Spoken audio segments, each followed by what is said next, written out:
Okay.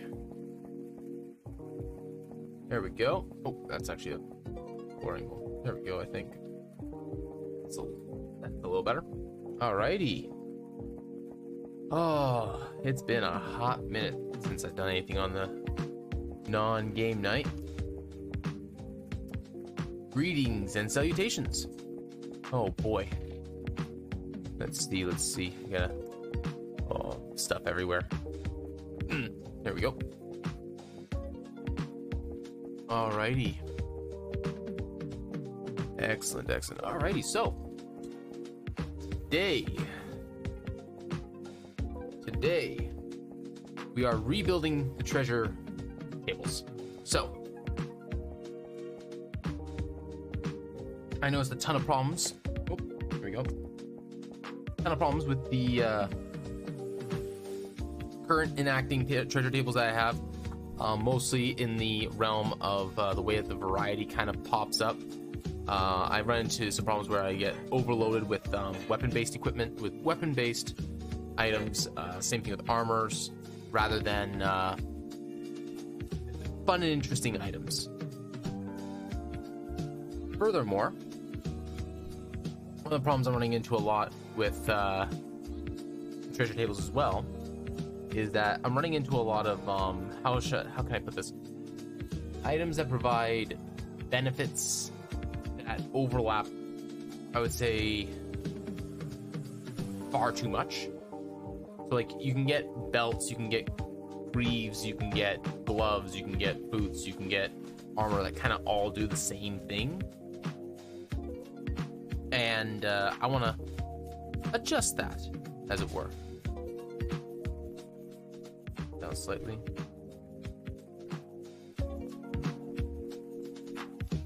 There we go. Turn that down. There we go. Much better. Much better. All right. So. Okay. Hey, Nano. How's it going, bud? All right. Glad you're here. Okay. So, actually, I'm going to pause that. I don't need that going. There we go. Oh, man. Yeah, so goals with the goals that I have right now. Stick to the good old like 10% odds of improving the item. Because to go up, a tier level, or some part of it improves. I can go to I was sick though. My friend brought me stuff for school that I missed. Oh, nice. That's good. Well, it's not good that you're sick, but it's good that they brought you their school stuff. At least you don't fall behind.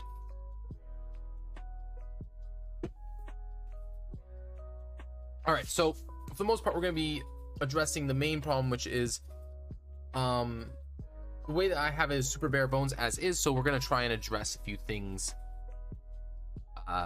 so that it equalizes out a bit more. So I already started this a little bit. Didn't do much this week, thank goodness. Okay, well that's good. That's good. All right. So main thing we want is types of items. So this includes like any part of the body that you would wear items on. So this can be the head, this can be the hands, this can be, well, the hands specifically refer to items that you hold, but your wrists, your body, your armor, your boots, like all that kinds of stuff, various sections of the body. Consumables, which is primarily single-use items, and this should actually be renewable, or rather reusable items. I'm sick though, it's weird, but can't complain. Yeah, that's, or maybe it's always not a lot, and it just happens that when you're sick and at home, you realize it's not actually as much as you think it normally is. Maybe. Because anytime I actually looked at how much we did in a school week, I always found that it wasn't really a whole lot. But two completely different school systems. Canada isn't exactly high up there on the education.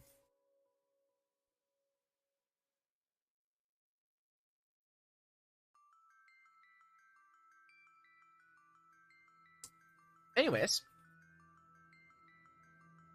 so we got consumables, and then we have reusables. Reusable would be something like oh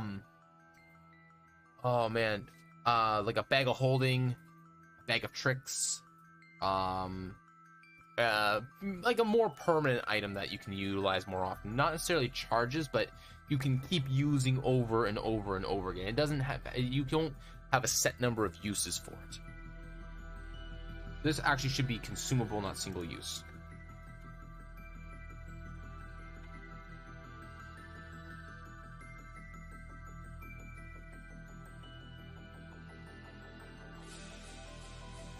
There we go. Ooh. What's this one? Singularity? Yeah, I like this one. We're putting that to the like list. All right. So, next on the list,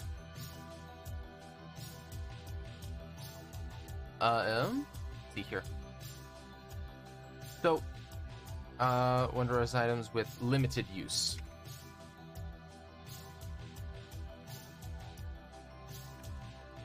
With a limited number of uses.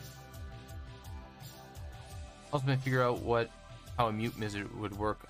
I know they maybe should be a blade singer, but I'm thinking other stuff like stats, items, feats, multi-classing. It's an interesting concept because it's one of those things like you would have to find an like a good way to think of a what do you need me to go back to the school for?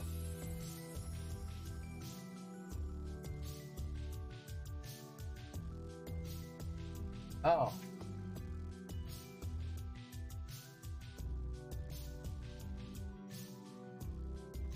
Okay. That's... No, I know it won't take long. It's just... Okay. The roads aren't great, so it'll take longer than normal. Alright, apparently I have to go drop something off at my daughter's school.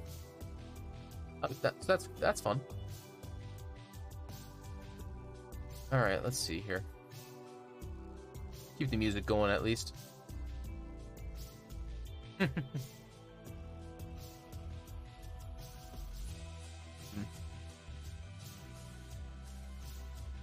You got it on hand? Oh.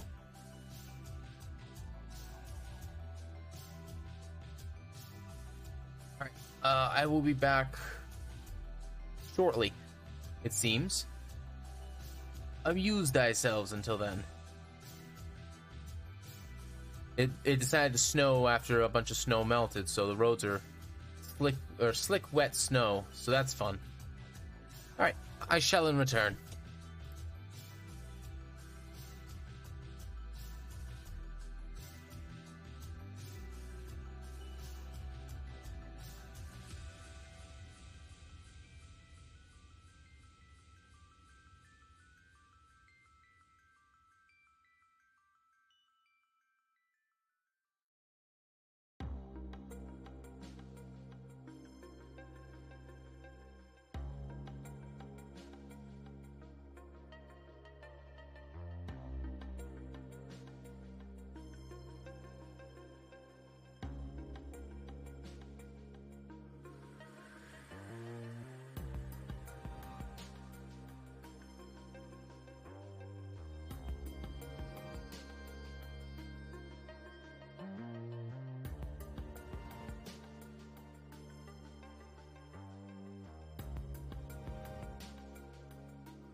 All right.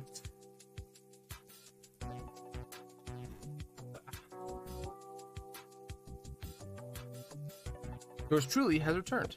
Okay. Now, where were we? Ah, yes. So, let me see here.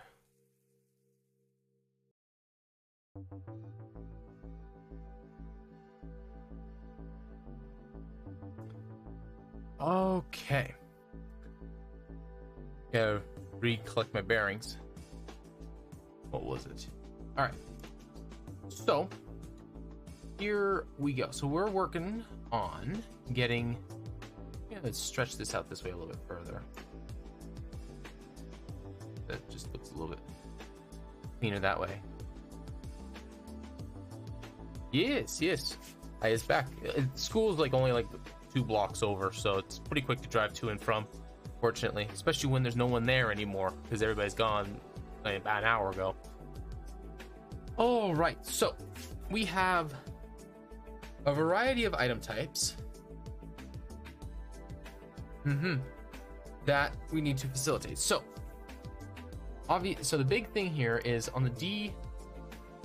I should actually add a thing here. That's the plan. We keep that as is. So roll out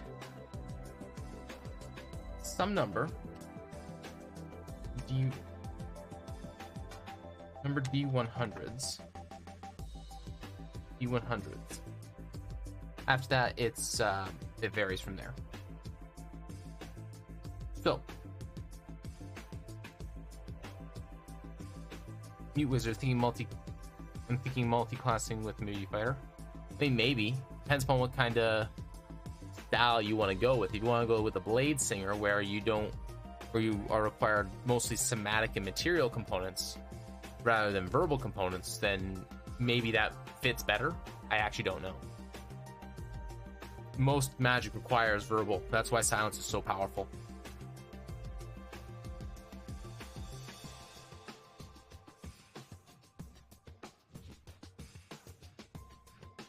Okay. So 1 through 10 is obviously going to push the tier of the item up. It's going to improve the item. But how often do we want other items? So the 2 main things that a lot of people need is, when it comes to gear, is they need weapons, they need armor. After that, it's all utility and beneficial stuff. So the 2 big ones is armor and hands in that case, because they need weapons, shields, wands, things of that nature. I also need to add something else in here. Reusable is focuses, tools, wondrous items with charges that recover. So that's actually fine in there. What is she chewing on? That bungee cord.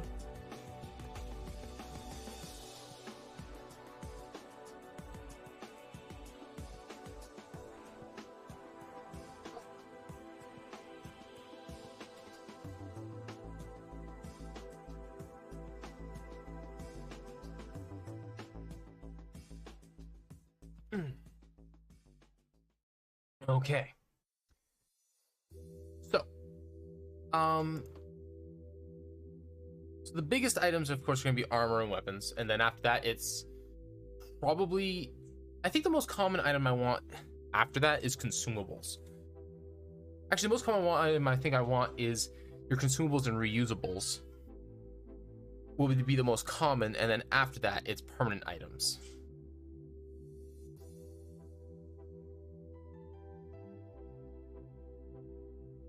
You could run with an artificer. It's an idea.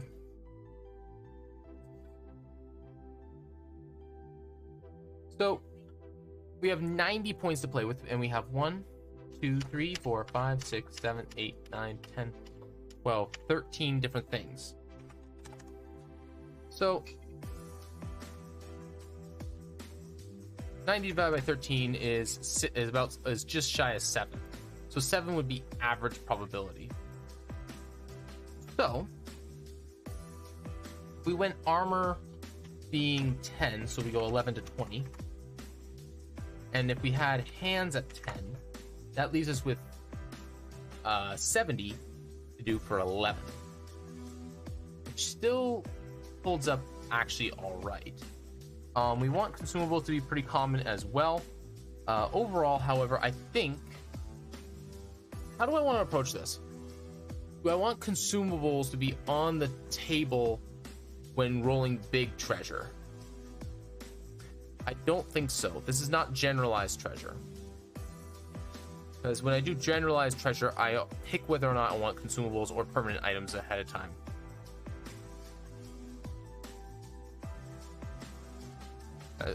Or not. Wizard has 20 non-verbal spells I can learn. Artificer has 8. Oh, didn't know that. A wizard also has like actual like true full casting, whereas an artificer only gets half casting. So it's a little bit less. They're a little bit less impressive in that manner.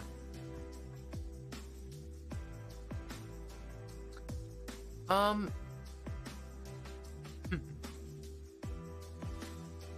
think I'm gonna take consumables out of this list.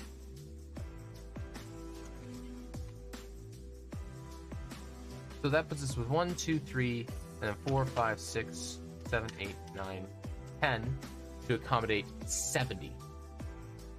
I could just do 7 for all of them, making weapons and armor and wands and things like that to be and shields to be slightly more common, and then everything else to be on the regular side.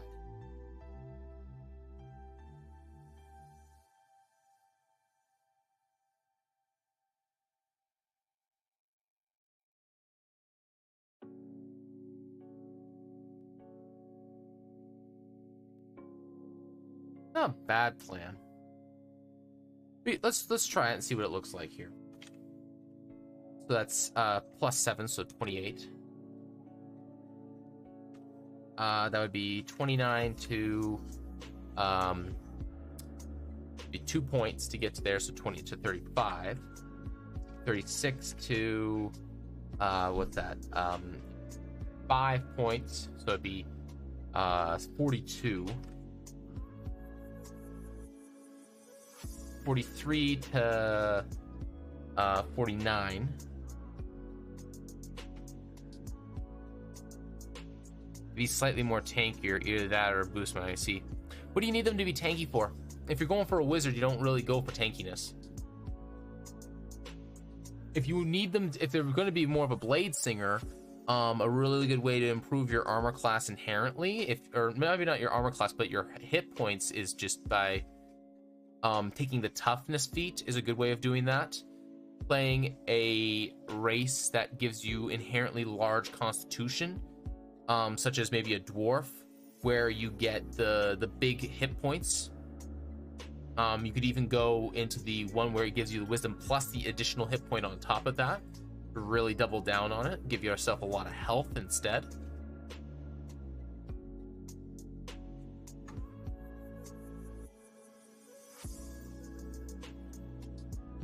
You're inherently going to have decent armor class anyways as a blade singer, because you get to add your intelligence bonus to your armor class, so that's going to boost you pretty good. Honestly, you're going to be pretty tanky inherently as a blade singer.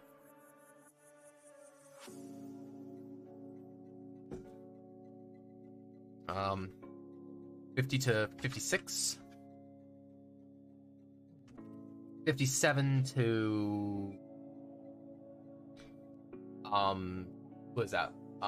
4 points and then 3 points, so 63. Oh wait, hands is supposed to be 50, so 52. Should be 53 to 59.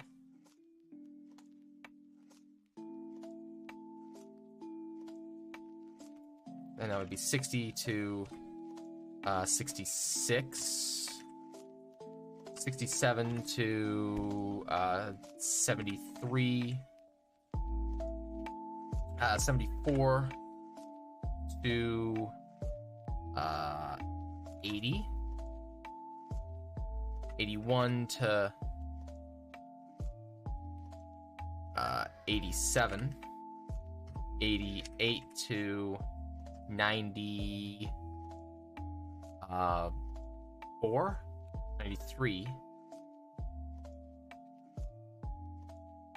94 to 100. Can be stretched out slightly to accommodate that. Yeah, I think I just need to have high intelligence, and since I can wear light armor, that's going to be a decent armor class. Do you get... I don't think you can do both as a blade singer.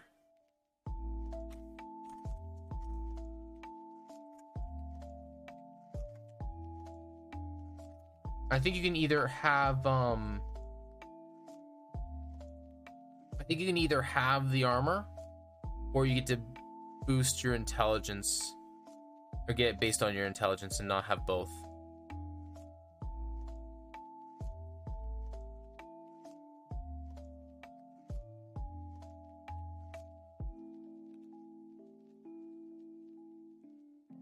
Oh no, you actually just get it. Wow.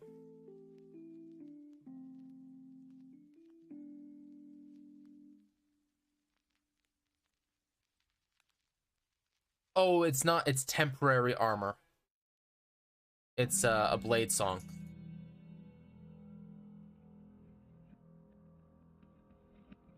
Okay, I see. That's actually pretty nutty. And you get really good constitution saves. That's really, that I see. Okay. Actually, so it's actually pretty busted.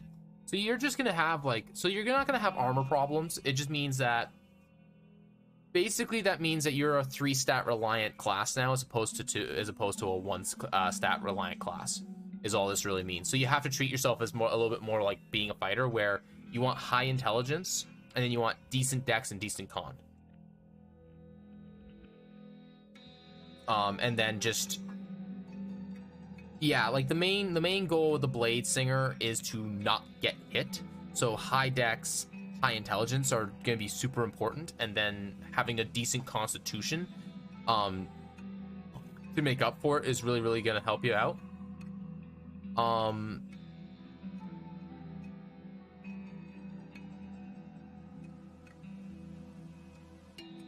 Yeah, that's the best way to approach it. After that is playing something that's going to give you benefits to your constitution, your dexterity, or your intelligence.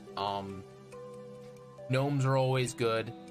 Dwarves would be good as well. I think this is actually a really good dwarf archetype for yeah, dwarf blade singers would actually be pretty dope. I know that they're technically supposed to be just only elven, but eh.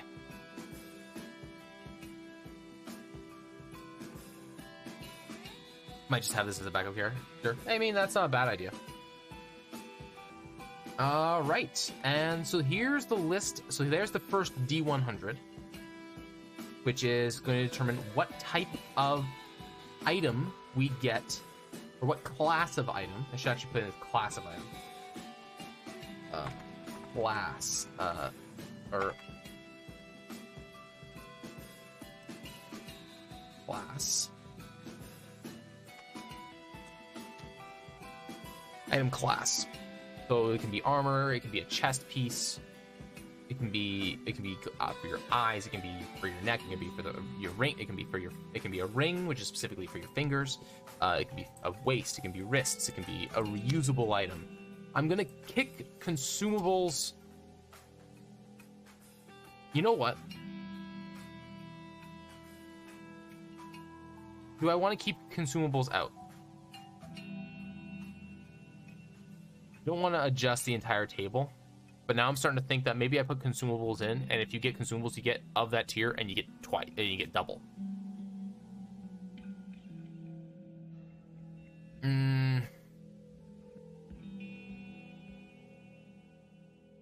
I don't know. I might change this later for that. All right. So we have, where's the, oops. I think it's this. Nope. One. Yep. Okay. So that's done. Okay. So next, we need the different type of item for each thing. So we have item class. We need to add a page, and then we're going to make this a sub page so that it fits underneath the item class. All right, and then we're going to have armor. So various kinds of armor are as, so we're just going to put in all the armor types. We're just going to grab this, slap it in there.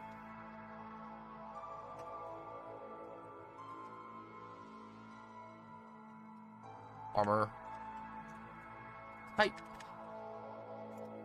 And then we're going to get to, it's still 11 to 20 because we want to be able to expand the good old list there. So, I want to make sure that we have the correct list of armor types. So we have added leather and studded leather.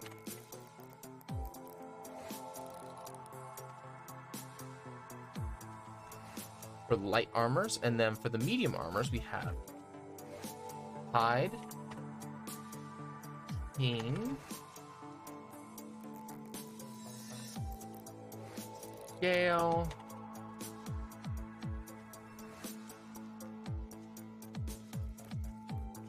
breastplate.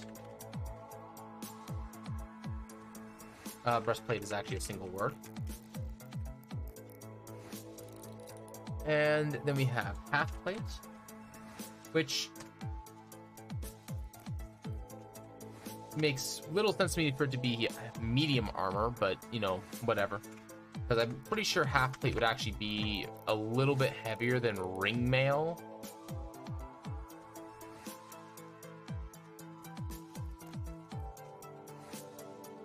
Because ring mail, while it may be a little bit on the heavier side, wearing half a suit of plates is a lot. Because you probably have a brigandine underneath it as well. Splint, which is more than likely actually a coat of plates.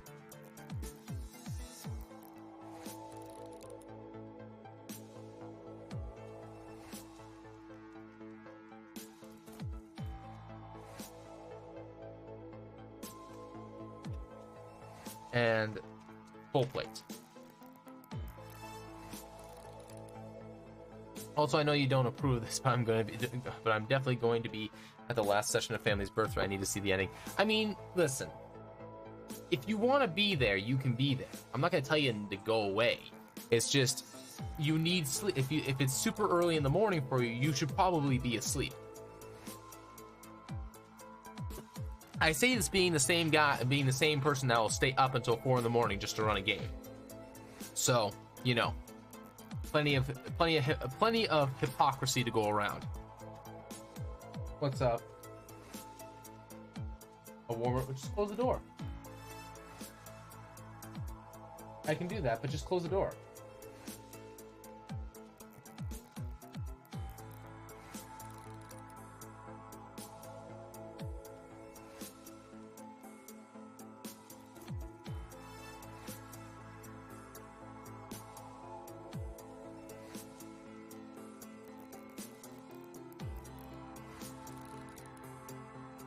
Oh, no, no. Turn it off. Off. Off.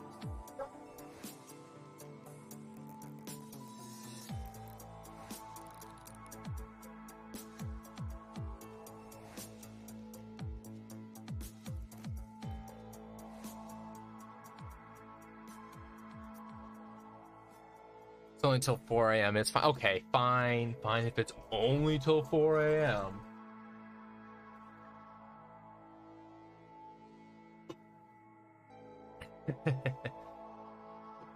I am going to tell you right now, actually, that there is like 50% chance that it may not be happening tomorrow. So I don't want to, you know, get your hopes up too high. So one of the things that we need to do is order stuff by value. It's kind of like in the 50-50. Someone's keeping in touch with me because she's not quite sure whether or not she's available. But I've got something planned in case that happens. So there is that. Now, this is going to be an order of highest value, of lowest value to highest value. So two things that are happening here is that one, so padded is the cheapest, so I want padded to be the most common. Now we have 1, 2, 3, 4, 5, 6, 7, 8, 9, 10, 11 to fit in 90. But it's not going to be but not all armors are going to be equal. Plate needs to be very unlikely to occur. Much like how half plate has to be very unlikely to occur. And this is actually a small list. Like if I were to get into like the actual details of medieval armors and things like that, I'd be getting into brigandine, I'd be getting into chain shirt, not just chain shirts, but proper chain armor, proper split, not split mill, but coat of plates. Like there's so many different kinds of armor, especially if we start incorporating different cultures. It gets crazy. But these are good broad strokes that cover majority of armor types. So padded armor is definitely gonna be the most common form of, it's not, it wouldn't be the most common form. Leather armor, hide armor, and ring mail would be the most common forms of armor because they're the easiest to make. Maybe not necessarily the easiest to make, but they're definitely among the cheaper ones to make. Padded armor isn't actually even really armor. It's kind of like, it's like wearing big thick sweaters, or a couple of like good thick sweaters. It's not really that great of armor. It would be very much less commonly, it wouldn't be commonly created as a good suit of armor to wear either. Chainmail, chain shirt, like a lot of the chain stuff along with the studded would be, and as well as the scale mail, the splint, and even just the breastplate itself would be much more common. The half plate and the plate would be more like very specific circumstances. So padded's probably gonna have a very limited number on it, so I'm gonna say maybe like 5. We can put that as a 16, and that's kind of like the bad roll of the lot, where you get like get garbage armor, but they had to enchant it because it was like kind of all that they had.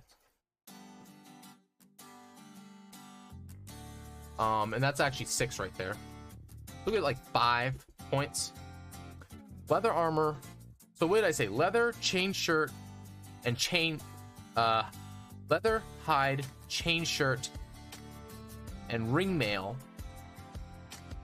along with and maybe scale mail, would all be pretty common, or much more commonly used. Maybe studded if you include that in the list as well. So let's put them in the middle ground. So let's give them all 7, I want to say. So we give leather 7, and then ring 7. I need a calculator. So 5 plus 1, 2, 3, 4, 5, 6 minus 90. We have 43 left. That's 10 on each of these. We actually need to boost these up a little bit. So let's actually go 9 on the leather, the hide, the chain shirt, and the ring mail. That adds 5 to this total, or 10 to this total. which puts us at 33. 33 divided 4 ways is 8.25. So we're going to go with leather going to 10, ring mail going to 10, and hide going to 10. So that puts us at 30. 5 by 4 is 7.5. So if we go 7, 7, we'll go scale mail to 8. That's 29. We go 7, 7, 7. And that leaves us with 7 left. Right? No, leaves us with 8. And then this would be at 8. So if we can reduce this to 5, we can put studded to 10, chain to 10, and half plate, our scale mail to 9. Funny thing is, there's some spells I get from, you know, being a dwarf, but I'm not going to be able to use them. I just find that ironic.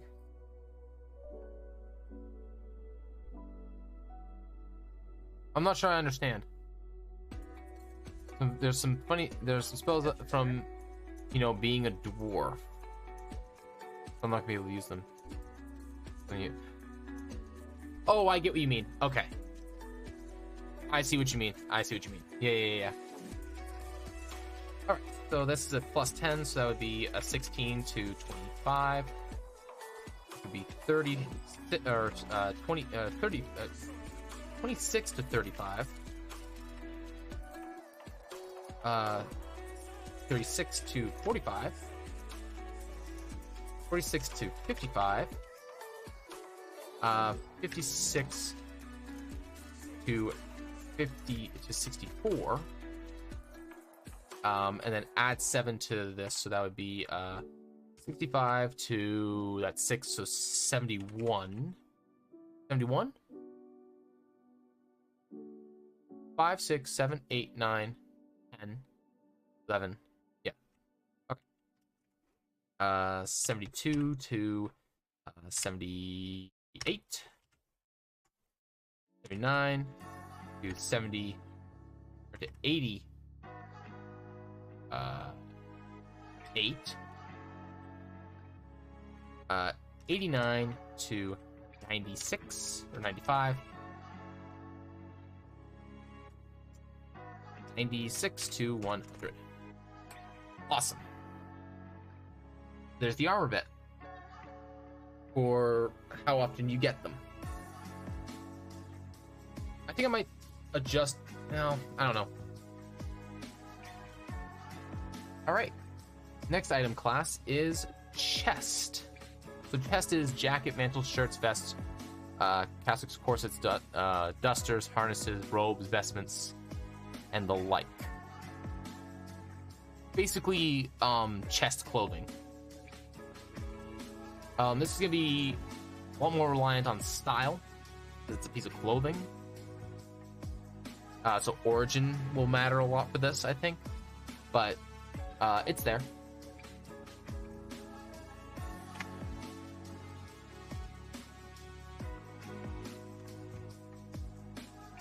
Alrighty.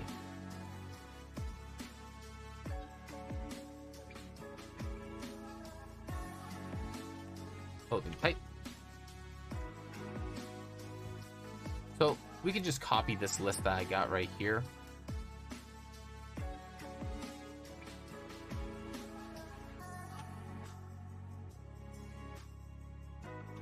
And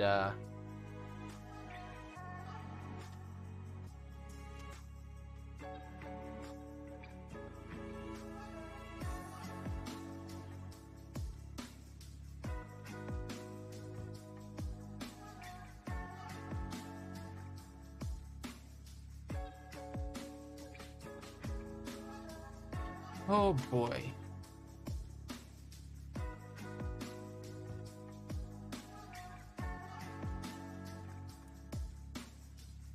Do do do do do do do do do do.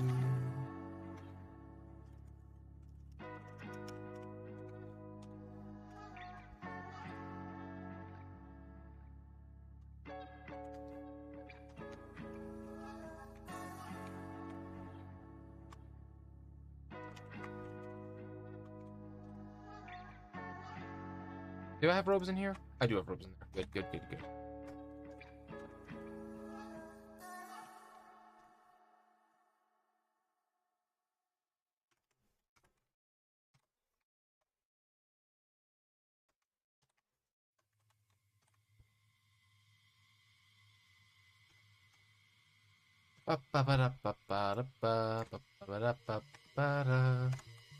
Alrighty, robes.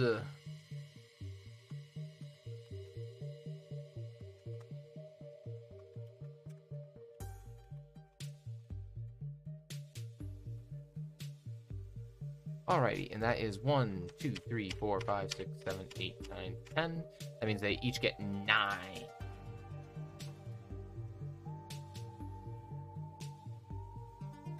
Yep, so through the beautiful use of taking content from previous editions and other systems inspired by them, it's very easy to come up with lists of stuff that you can just snag from things. This should be 28, 29 to 37, 36 to 40. Hold on a second here. That should be 48. Like, the thing is like the type for something like clothing is a lot more of a stylistic choice. Magical plate. Yeah, exactly.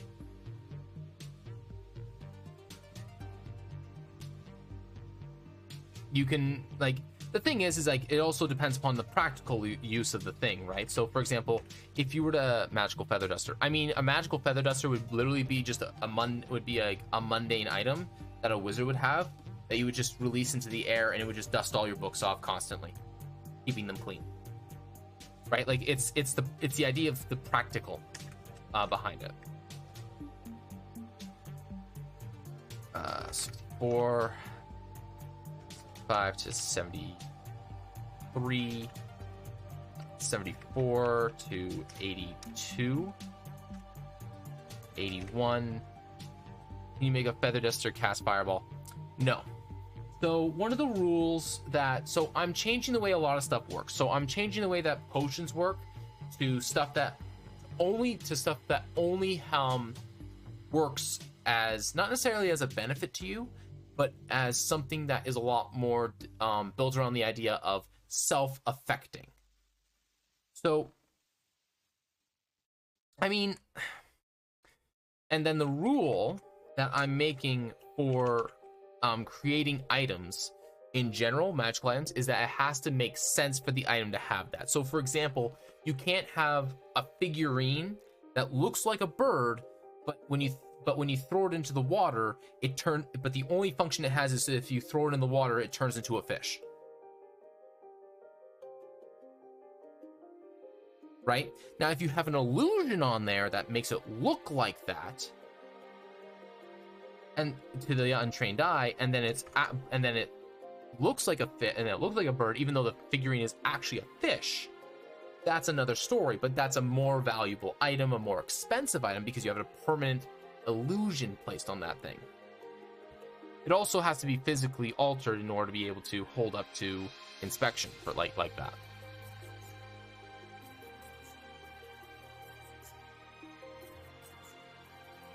Okay.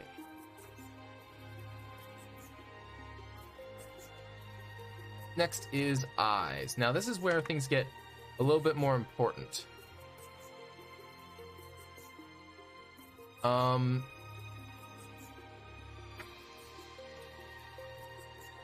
Also, I need to do this. I.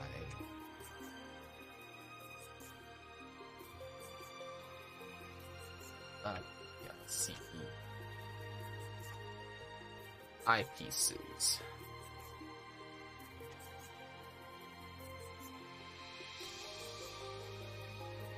Permanent illusions on a wand of fireball to make it look like a feather duster. My dream can be it can be real. Yeah, like if you want it to look like that, I guess you could.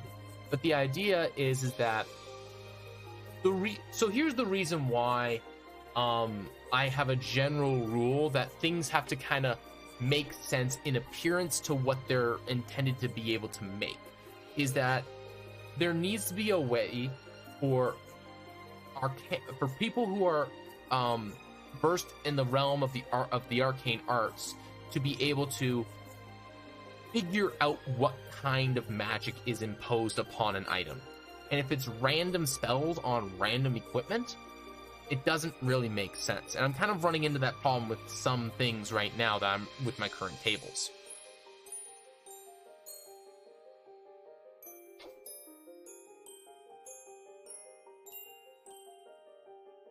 Okay, so we have goggles, lenses, spectacles, monocles. Goggles, spectacles,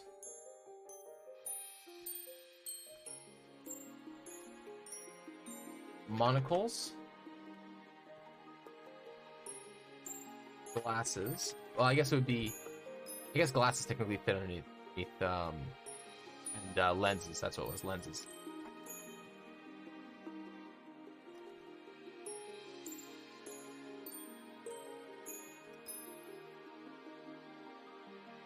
Not Monica. It's monocles. Okay.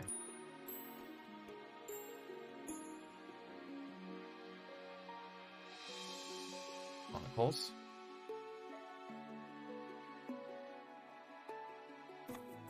Spectacles. There we go. Okay. Eye patch. Anything else that you can kind of shove over your eye? Oh, like this is my old table set. So like the way I used to do is I would roll for the equipment type, and then and if it was like then a table inside of the thing for the type of etching makeup. If it was a covenant table, if it was a covenant item, what kind of covenant it had. If you got a tear break while during the etchings, what kind of tear breaks you got. And then it would be, let's see here, and then it would be what kind of bonus, the bonus itself,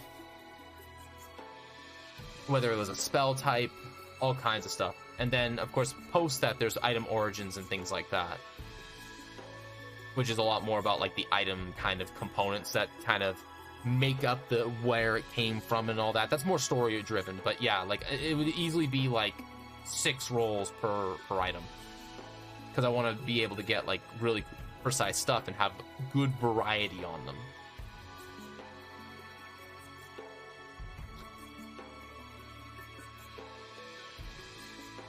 Okay, so we have what else can we put on what else can you put on your face? I guess it would be a blindfold.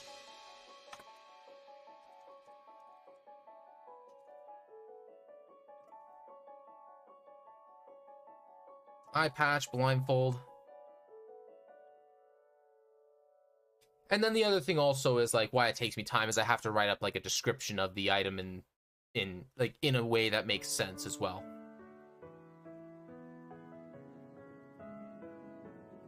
And I like doing it while people are like with people present because it adds tension, and I think it's exciting to have people kind of like sit there and wonder about the stuff that they get. And I like hearing people talk while I'm making stuff. It gives people a chance to also kind of like it gives us a little bit of like an opportunity for empty space, so that if players aren't inclined to roleplay, they can kind of RP with each other about the thing that they just did to get the loot, right? So it's one of those things where like it's very doubly useful, because I try to find ways to make everything intentional. Like a little secret behind the curtain, the main reason that I do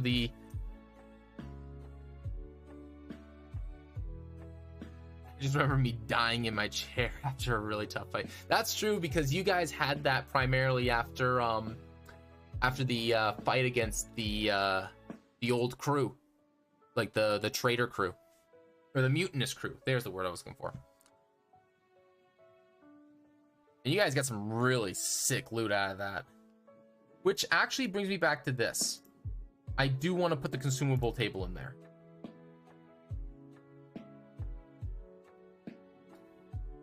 I think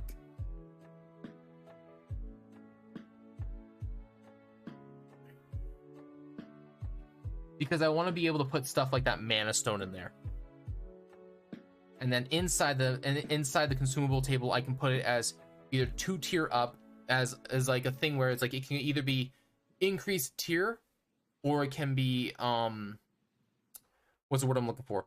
Or it can be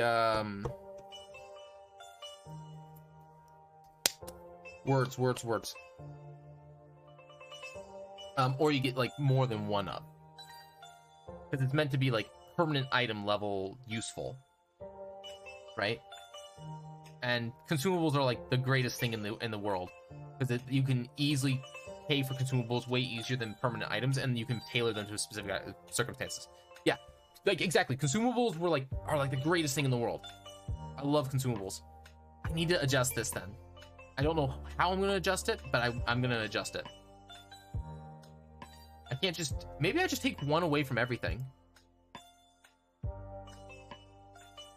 And add consumables at the end with 1, 2, 3, 4, 5, 6, 7, 8, 9, 10, 11, 12.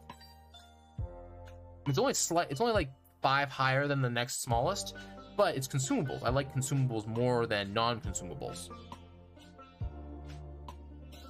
So maybe that's the way to do it. Yeah, that's what we're doing. So I took alchemist supplies. Yeah.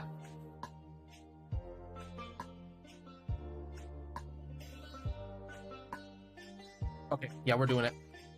All right, so this has to be down 2, or down 1. This goes down 2.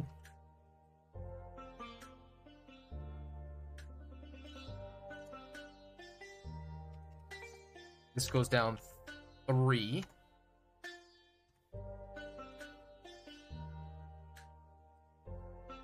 This goes down 4. No, this goes down 3. This goes down 3. This goes down 4.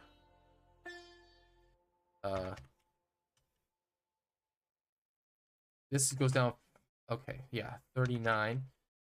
And then this goes down 5. So this would be 47.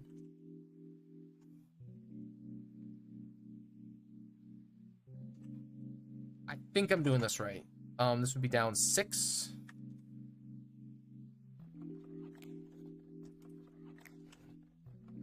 This would be down 7, so 59.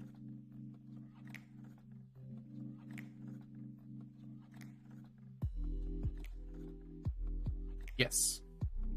This is down 7, so that's 60. This is down 8, so that's 3, 65.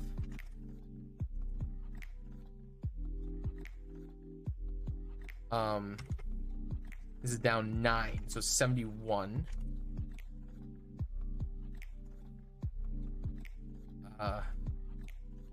This is down 10.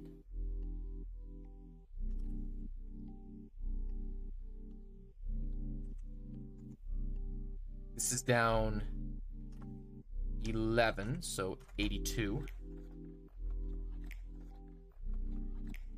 And then this is down 12, so this would be 88. And then this, being consumables, would be 89 to 100. Okay.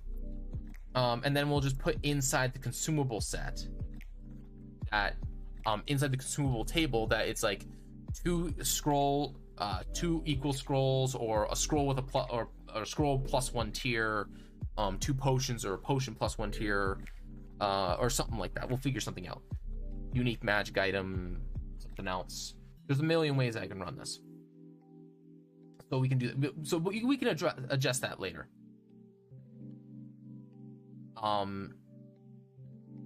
Okay.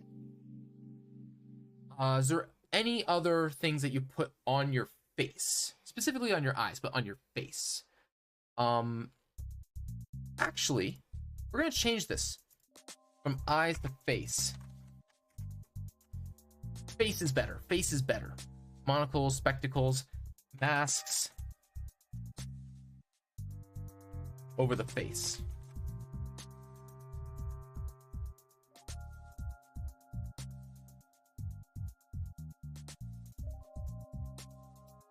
I mean, that's a good question. Most of them probably don't care because they're getting paid.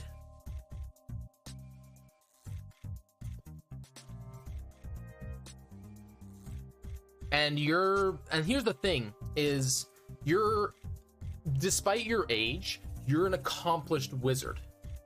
Like by general standards, you're also an accomplished wizard. And like, cause you got big brain. And in the field specifically where, here's the thing, your crew dynamics, I think of it this way. You're not the seafaring guy. You're not the boat guy. You're the knowledge guy. You're the person that knows stuff and knows how to figure stuff out. So you don't, generally speaking, the respect that you garnish isn't going to be with the crew. It's going to be with the other nerds. The respect that matters for the crew is going to be the two seafaring folk, which is the captain, Zira, and Nizo. And the two of them definitely have experience and appearance at the very least of authority very easily. One is literally a otherworldly being who commands the elements, like all elements, technically speaking. And the other one is someone who is like very battle hardened by appearance. So whether or not they respect you is not going to be the most important thing.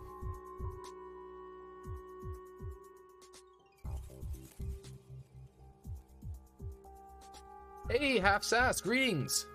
Greetings and salutations. Welcome, welcome.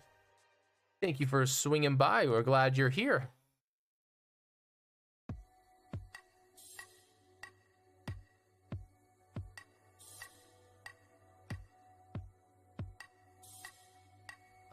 So we can add mask to this. Alrighty. Just got done DMing a mini session on a heist on a plane. A player managed to critically succeed on an intimidation roll and cause an NPC to actually start a fire in their haste to get away from a guy who pulled out an oil flask. Jeez. That sounds terrifying. And also comical. And I approve comedy.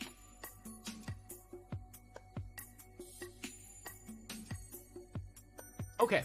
Oh, I actually need to change this to face coverings. Just the face, actually, face. So goggles, spectacles, monocles, lenses, eye patches, blindfolds, masks. What else do people put on their faces?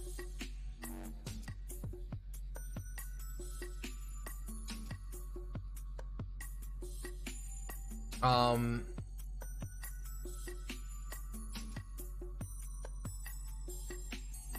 think that's actually everything. Makeup as a magic item specifically.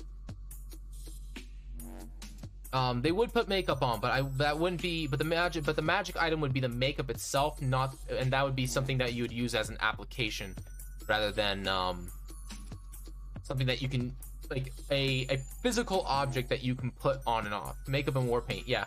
We're gonna put that in the old archive though.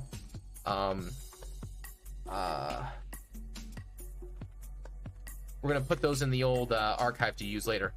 Bandana, yeah, bandana would work. Stuff to use. Makeup, please. Makeup, war paint. Those can be really good consumables. Scarf does not go on the face. The scarf goes on the neck. Good call. Bandana though, that goes on the head. Face mask for better sleep. So there's actually two things here. So there's actually face and then there's head. So heads are like head pieces. So like circlets, crowns, hats, helms, hoods, masks, things of that sort. Headband would also be in there. So it's basically your forehead. It's basically something that goes on your forehead and can either go up or covers. When it comes to it's specifically the face. Like very specifically the face. A bandana covers your face. That's true. Do I have bandanas under head? No, I have headbands. Mouth options? Yeah, mouth options would be under face as well. So bandanas.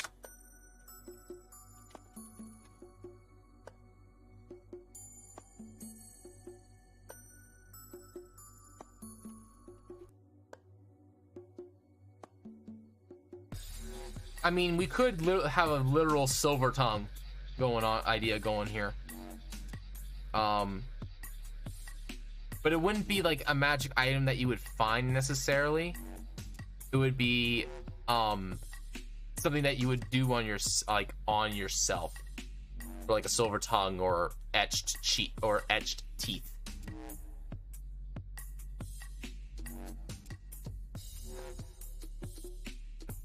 A muzzle.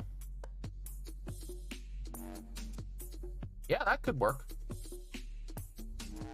Or a gag. A gag would actually be a better way of putting it. I'm okay with that. I'm okay with adding a gag in there. We can just make it low. We can just make it low res or low odds. Wizards with spells etched into their teeth. I mean, that would be dope. Like rather than a spell book, you just have like your teeth etched with spells. Your teeth and your nails etched with spells. That's metal.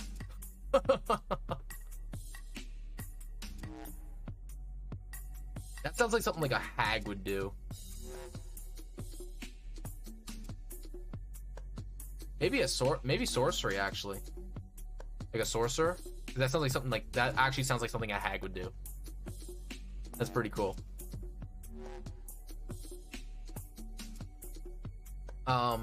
Let's see here. I think that pretty much covers it though.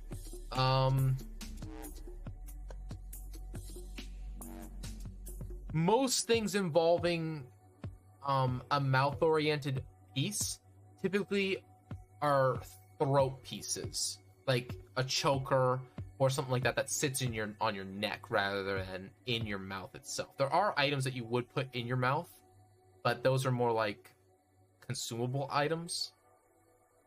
Historically, a bag. A bag is not a head piece, not a face piece. It is a wondrous item.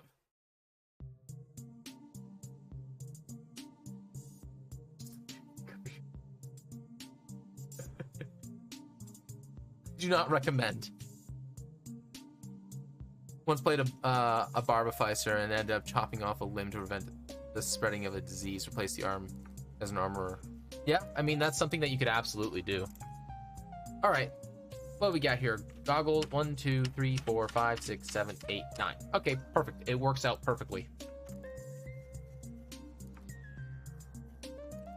It actually works out perfectly with the number of items that we have here. All right. Dash 70, 71, dash 80, 81 dash 90, and 91 dash 100. Awesome. And attacked with the new arm in the same turn. I guess technically you could do that. Yeah, I mean, I'm not a big fan of the of 5th edition of Artificer all that much. I much prefer 3.5's Artificer, because 3.5's Artificer is all about like cheating. It's all about cheating magic, which was way more interesting to me. All right, I like that. Face. All right, feet. And not the kind that you select at 4th level. All right. Boots, shoes, sandals.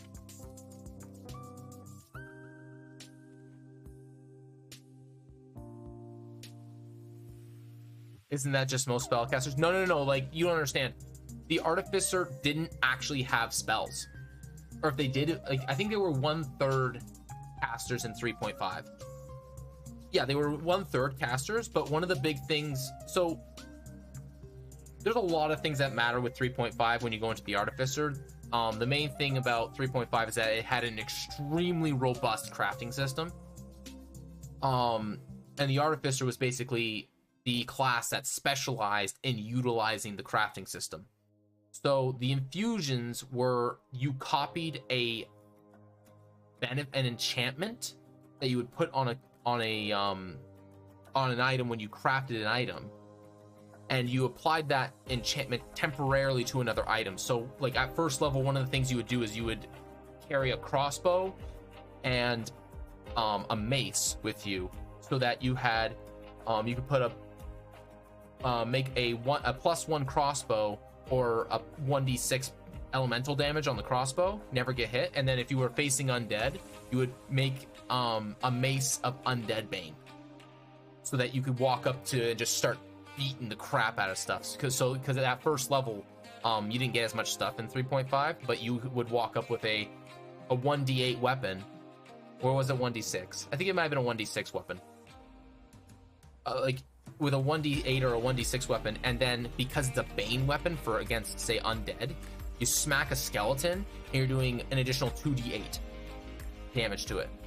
Like, you just blow up, like that's how you fought as the Artificer.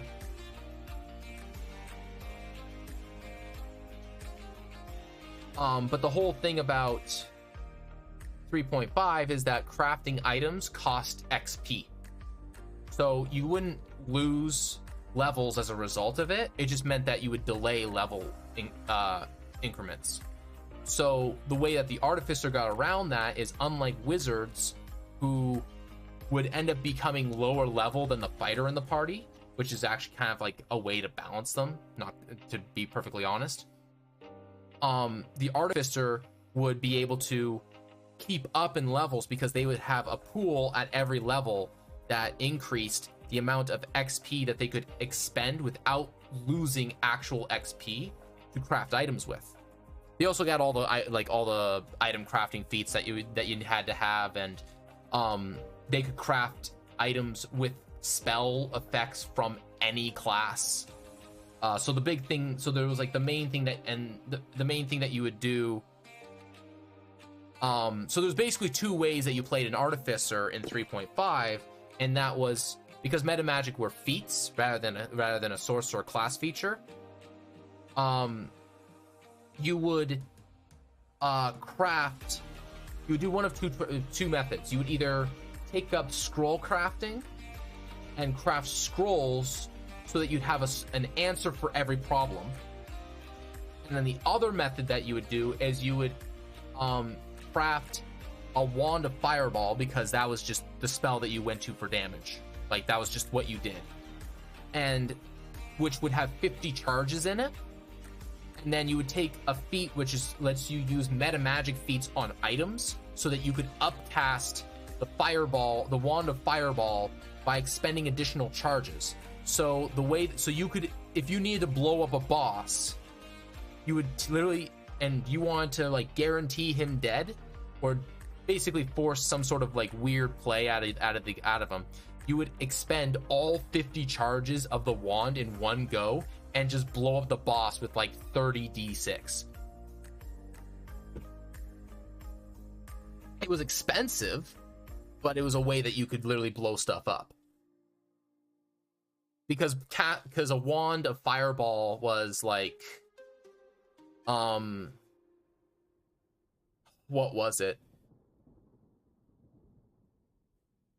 I'm actually gonna do the math here. It would be,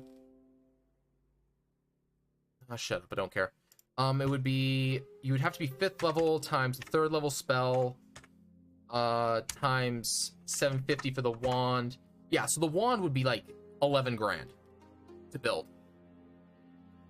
Now you could take feats, so, oh no, sorry, divide by 2, and then you would reduce the cost by 20, minus, so, and then you would multiply it by 0.75, because you would take a feat to make it cheaper. So it would cost you about 42 grand to make that wand. For about 30 d6. I think it's 30 d6. I can't remember. It's been a long time because it's not 1-to-1, because you have to account for a bunch of upcasting, and you never wanted to expend the entire wand. Like, you don't need more than 30 d6 in a single go. You'd probably spend more like 10 charges and do like 20 and do like 12 d6 or something like that. But it's like 4 grand to build that one wand.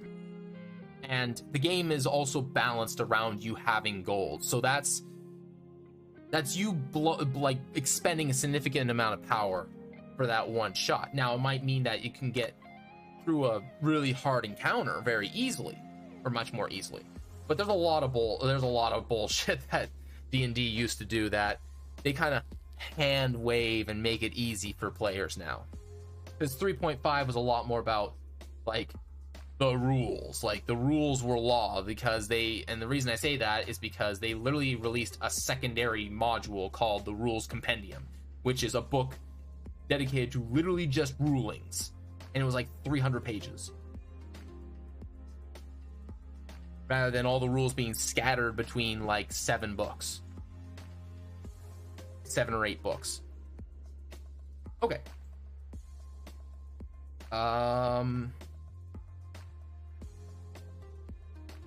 Boots, shoes, sandals. What do I have in the section here for feet? Slippers, shoes, sandals, slippers, horseshoes.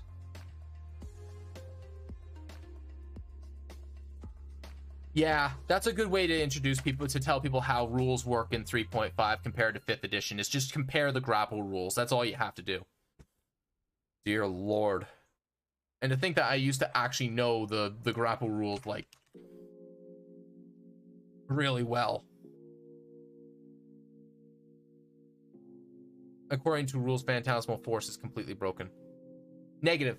Phantasmal Force is not completely broken. A lot of people rule it incorrectly. It's a very good spell, don't get me wrong, but it's often ruled incorrectly. Because the thing is that Phantasmal Force is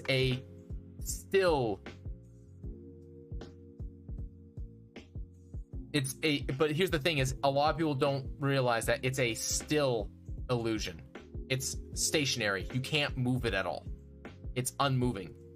So, and the reason is because there is a feature somewhere that states that you can cause it to be moving inside the illusionist category. Now, don't get me wrong. Phantasmal Force are still a really good spell, but it's not as busted as a lot of people could make it out to be.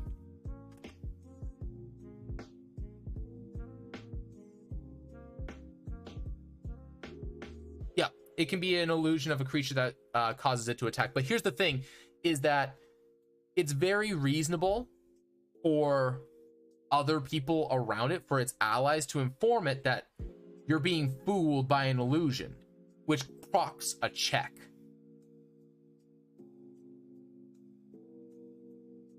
So it's not as crazy. It's one of those ones where you can, it does a lot, but it's not crazy.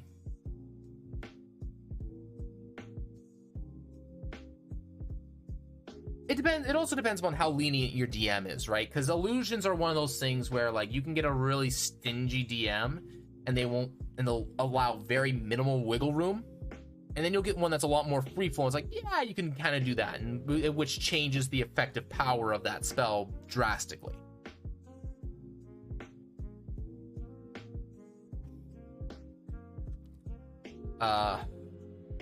Horseshoes.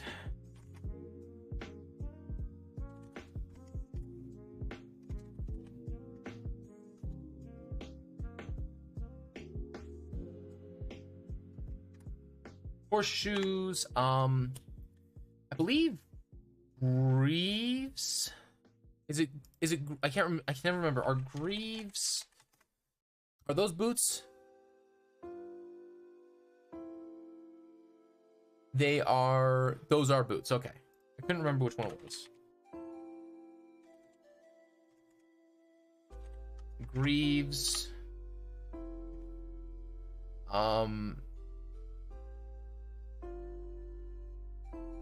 Is there another? I feel like there's another armor term I'm not thinking of for boots.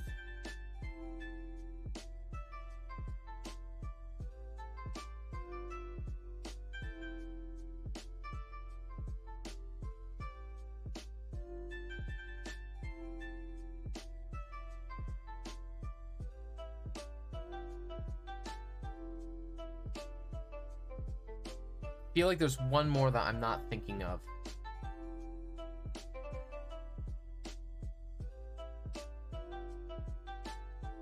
I think that's fine for the most part, though. Is this everything? Boots, shoes, sandals, slippers, horseshoes, greaves, snowshoes, or cleats? Snowshoes would fall under like a boot. And I don't think cleats. I don't think cleats fit. Don't.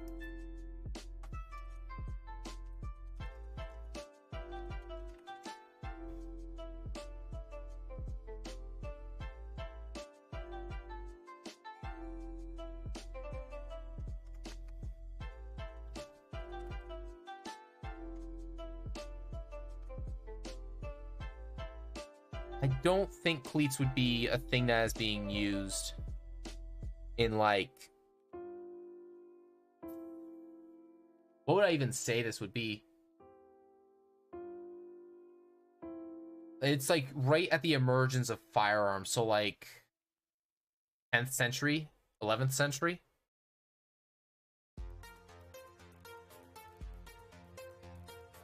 Yeah, I don't think cleats fit anything in the paradigm that I'm looking for here. And snowshoes would actually be just an enchantment on boots. Now that I think about it, like, you wouldn't have practical snowshoes, you would just have magical boots. Well, maybe that's not true, but that would be like a specific thing that you would find. You wouldn't have magical snowshoes necessarily. You would just have regular boots that would help you on the snow.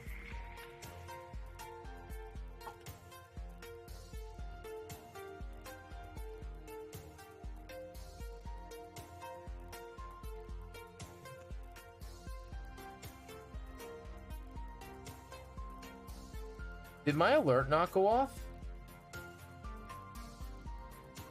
That's weird. Why did the alert not go off? Well, that's annoying.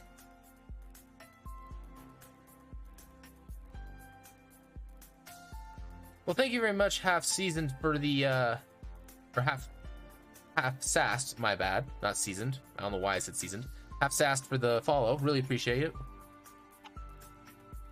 Welcome to the Fractured Shores. Glad to have you along.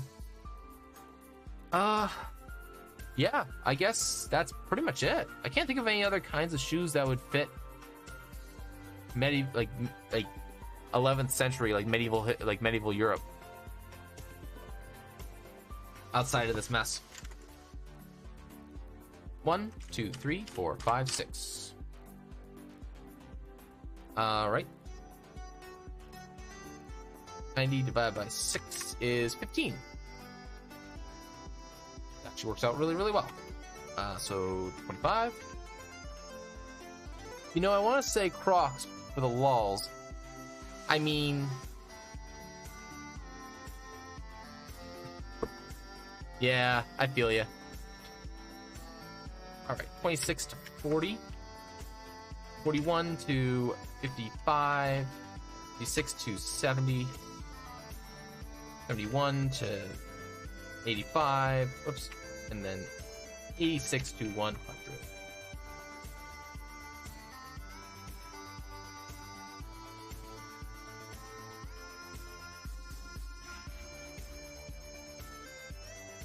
All right.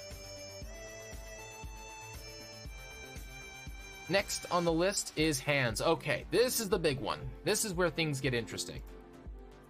So,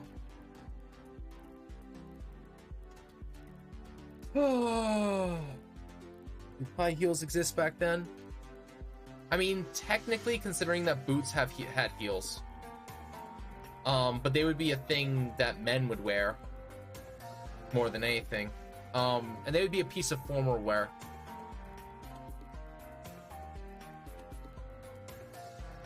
I wonder. I think high heels are actually a Renaissance. May have actually been a Victorian thing.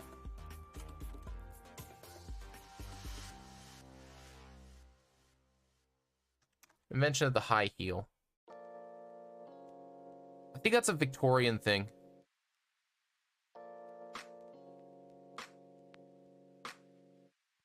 '17th century, yeah. And they were an upper class thing. Which they were actually a Persian event, brought over by Persians to Europe in the early 17th century. There you go. Yep, too late. Or too recent to be used. All right, so this is where things get a little interesting. Hands require something very specific, which is we are going to be doing.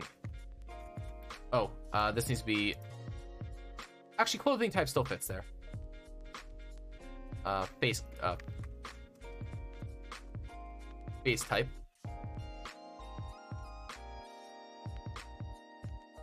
Okay.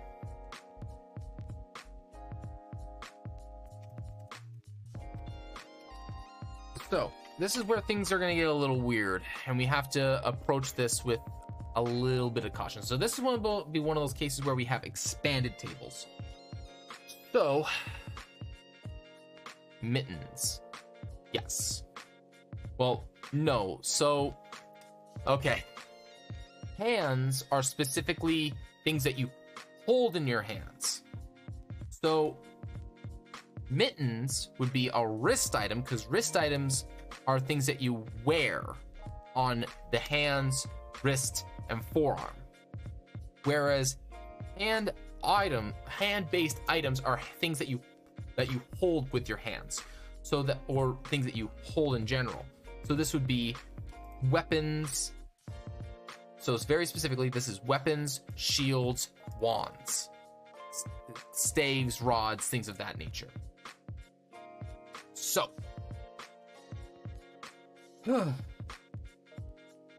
this is where things get interesting,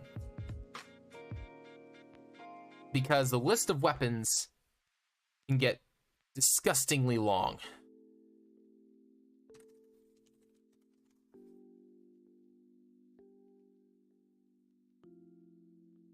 Especially if we start digging into older editions.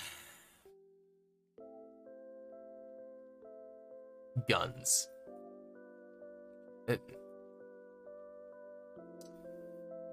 Yes, guns would technically be a possibility. Although 99% of characters are probably not going to be able to use them. So this is where we're going to be going into the expanding, into a collapsing, into an expanding table. So hands very specifically have their own set of things that they can do. Make them really rare then. Yeah, like it's gonna be like a 2 percentile kind of thing. So Yeah, like, so here's the thing. Item origins also matter for things. So, like, for example, because different planes slash planets have different levels of technology, there are places where guns are common. There's also places where guns are not used, aren't even fathomed. So we have to do this way. So we're going to start with simple weapons. Martial weapons.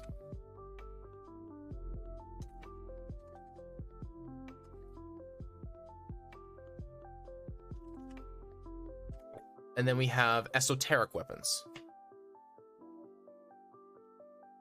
Or, yeah. Is it esoteric or exotic? I think it's just two ways to say the same thing.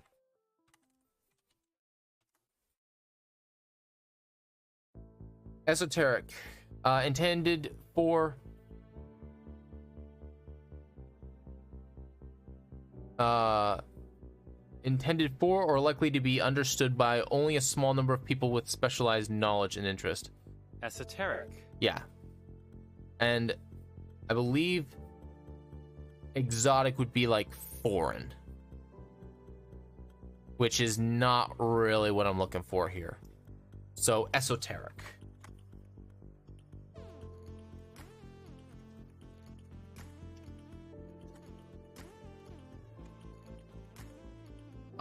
Generally speaking, if a player character wants to have like an esoteric weapon as their weapon, I usually don't mind too much.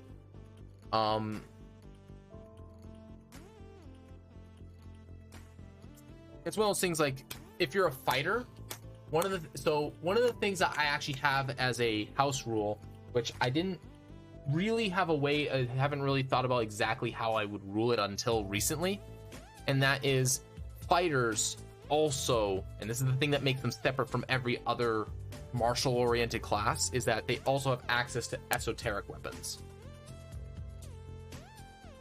Oh, you get the band hammer.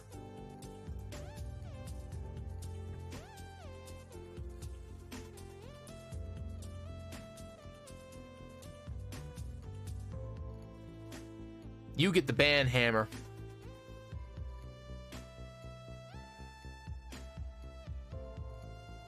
Bye-bye. Jerk.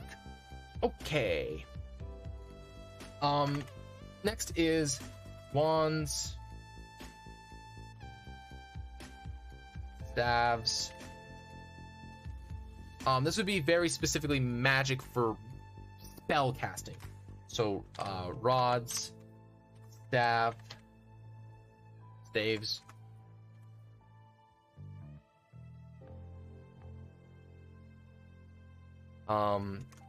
Shields.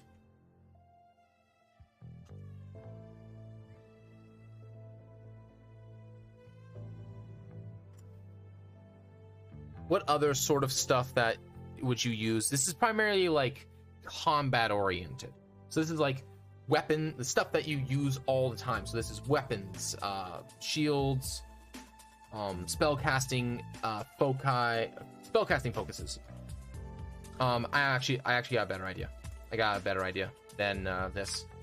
Arcane focus, divine focus,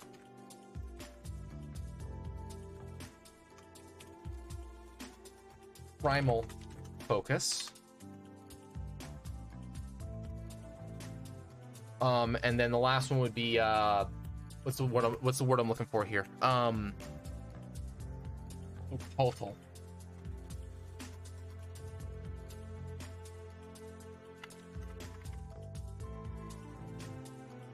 Occultal.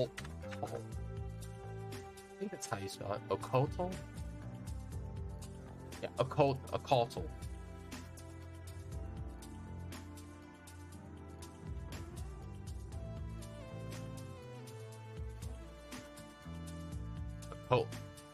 Instrument, yeah. So instruments would fall under occult focuses.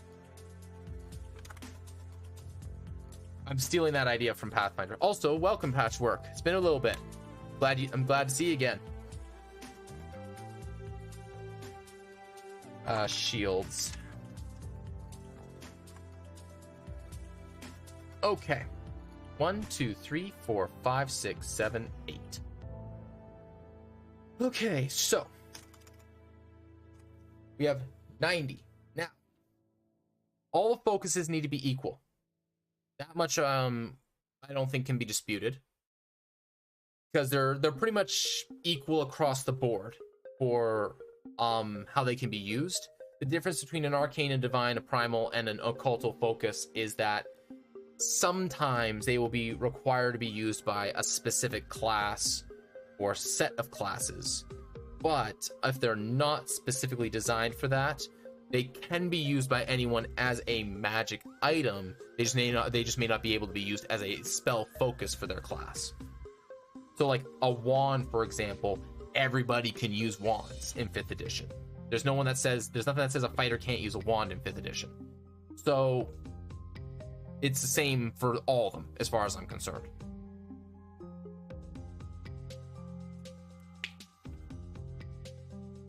Arcane focus.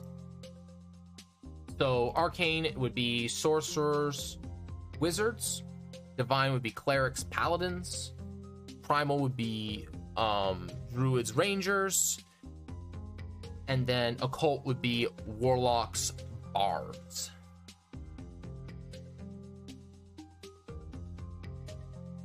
Yeah, that sounds right. And then simple, martial, and esoteric weapons along with shields. Shields, I think I can actually put a little bit on the...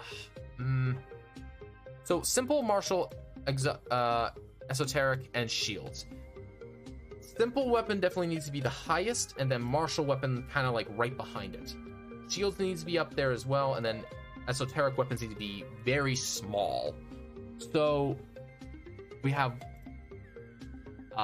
8, so we can go 10 across the board, and that gives us 10 to play with on all of them. Which we can pour, say, I would actually put esoteric at 5 probably. So let's do some math here. So if we do 10 across the board, we have 10 to play with. So if we go 15, 14, 5, 16, 10, 10, 10, 10, I believe that evens out all the way.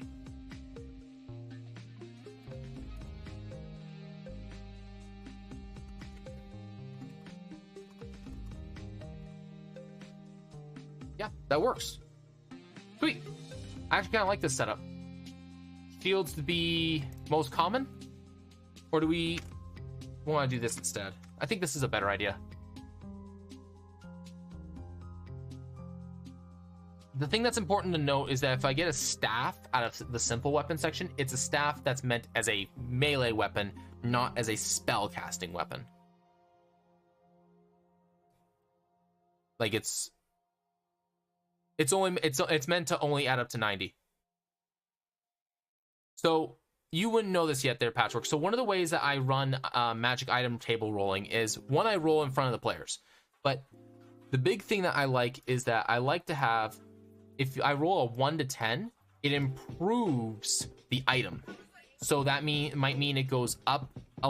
Basically, it means that it could go up a tier. I could add an additional effect. There's all kinds of things. So every time I roll a D100 in the creation process, there's a 10% chance that that roll can improve the item to some degree. So that's why it's 90 rather than 100. So this is 15, so that'd be 25, 26 to 40, 41, whoops, 45, that should be 45. So like, for example, if you would get a +1 weapon, instead of, and I roll a D100, instead of getting a +1 weapon, for example, you could get a +1 weapon that has a cantrip once per day attached to it. right? Stuff like that.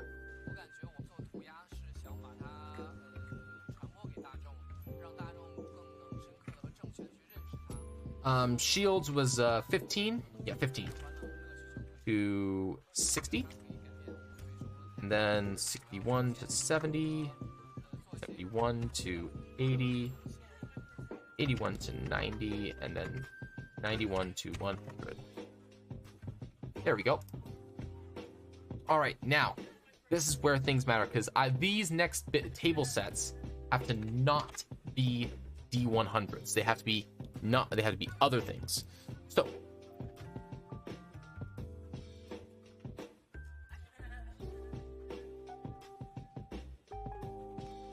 So this would be simple weapons.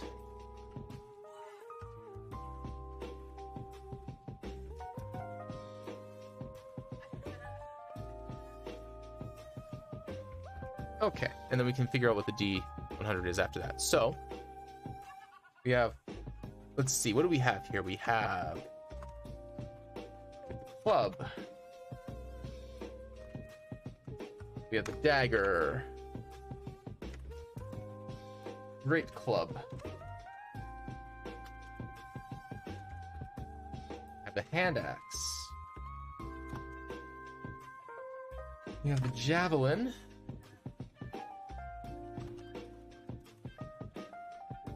Light hammer. Mace. Quarterstaff.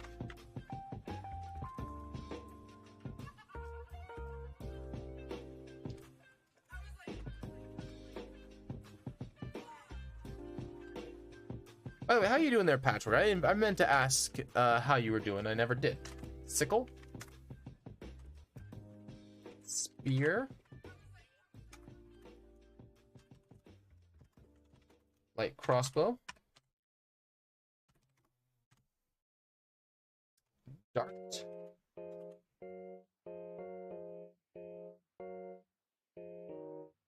Is the dart any different than a dagger? It's just cheaper. Okay. It's cheaper and weighs less and doesn't have the light property for some reason. What? That's weird. Why?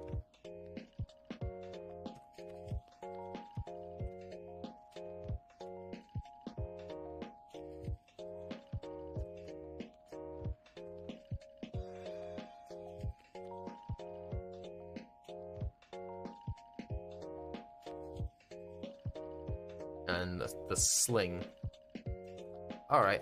Been tossing around low-level adventure ideas for Ravenloft. Doubt I'll ever actually work on them, though. My experience playing is nil. Playing is nil. Never mind designing adventures to run. Well, I personally don't like using modules myself, but that's just me. I've always ran full sandbox. What do you mean, like, you've been tossing around low-level adventure ideas? Like, have you been like trying to get other people to play? Or just kind of like looking at them and like kind of writing them down and then putting them to the side and then saying you'll come back to them later?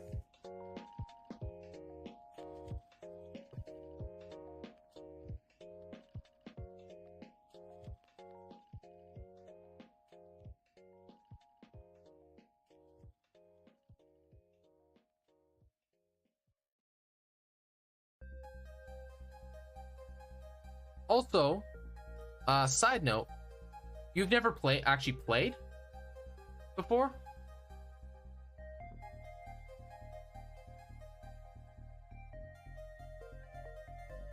Question mark? Let's see here. Club. We'll make a club a 1, a dagger. Daggers would be pretty common, actually. We'll say a dagger is a 3. Great club is a 1. Hand axe can be a 3. Javelin can be a 3. I've played, just not that often. Maybe a total of 10 sessions over the course of 4 years. Okay. Light hammer, we can put as... Is it literally the same as like a dagger? Or like a less good dagger? It's seriously like just a less good dagger. Why? No wonder you never see it. Like, other than stylistic choice, you'd never pick this over a dagger. That's so dumb.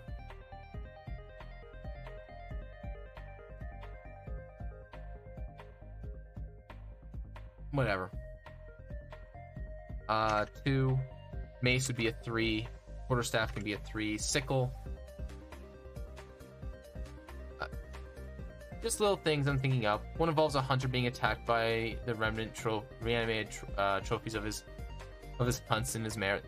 The other involves a dread elemental idea had the unliving lightning. Dude, those are cool ideas. Those are cool. I'm stealing your ideas. Those are really cool. I like that.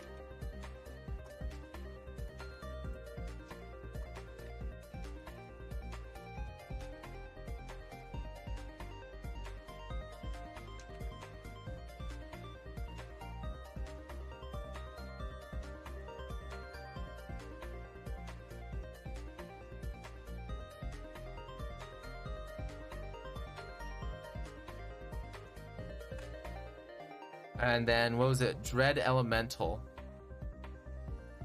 What was it?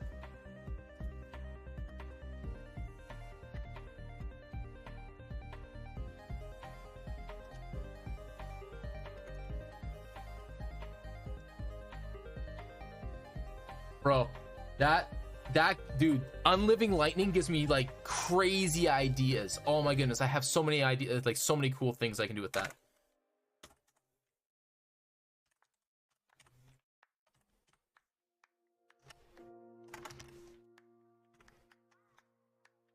That is cool. 100% I'm putting your name down for that though. That's awesome.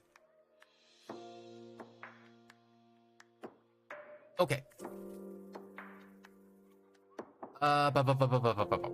Let's see here. Sickle, we can put that at like 2.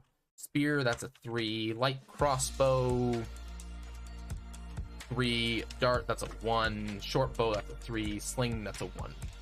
All right.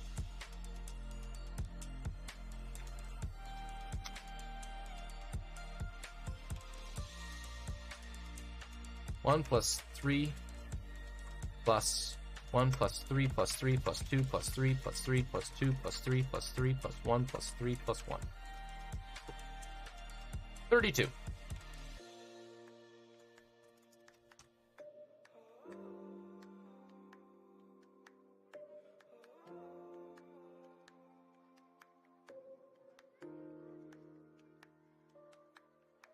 Yep, that looks right. All right, on a 1, 2, 2, 3, 4, 5, 6, 7, 8, 9, 10, 11,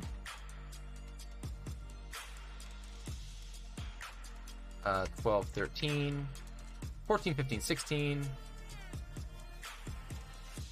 17, 18, 19, 20, 21, 22, 23, 24, 25, 26, 27, 28, 29, 30, 31, 31, 32. All right, so there's the simple weapons.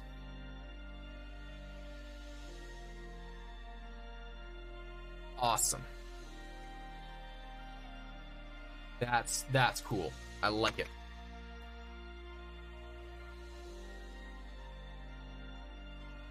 Hey, Druid. How's it going?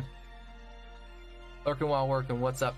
Making treasure tables. Rebuilding the way I'm doing the treasure tables because I've found a lot of inconsistencies in the ways that I've been getting stuff. So I'm like, I gotta fix this for the next campaign if I can. Or at least try and fix it by as soon as reasonably possible. Because I'm getting inconsistent number of D100s that are causing discrepancies in item counts and all kinds of weird stuff. Okay, martial weapons. Oops. Martial weapons, we have the following. We have battle axe. We have a battle axe, which I don't like how the battle axe... Well, I do like how the battle axe is that, but I don't like how we don't have a great axe. Technically. Oh, we did. Although it is added, I guess it is there. I'm loving treasures. Yeah, of course you do. Freaking pirate.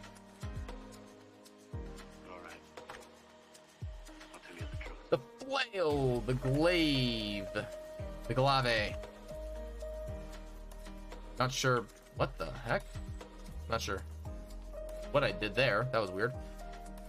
The glaive, the great axe,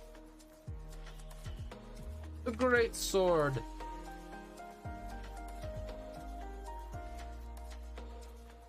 Glaive is actually my favorite melee weapon. Like, legit is my actual favorite, like, medieval weapon. Not a fan of the halberd. The glaive is like, the glaive is where it's at. That's the thing. The lance. Long sword. Which is a terrible descriptor. As someone who actually knows very limited stuff about actual swords, I hate the long sword descriptor.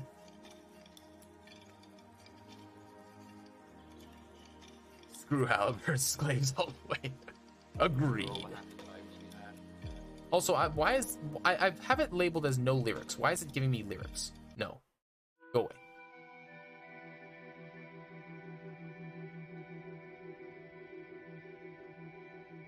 Greetings, Game Master Vault. Welcome, welcome. Thank you for the greetings. Thank you for the hello. Or hola, I suppose it actually is. My apologies. The pipe. And then we got the rapier.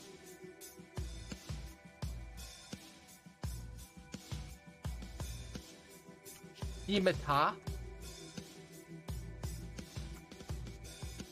Oh.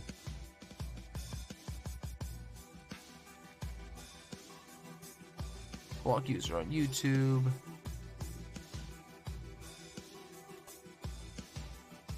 And add the block list on Restream. Go away. Tisk tisk. Naughty naughty. Link droppers.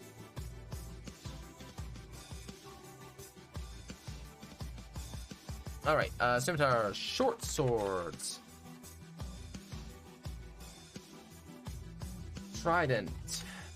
Oops.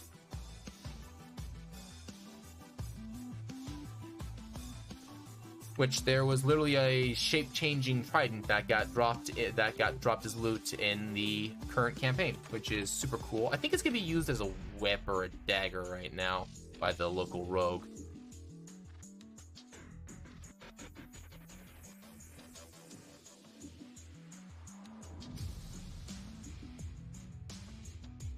Now that I think about it.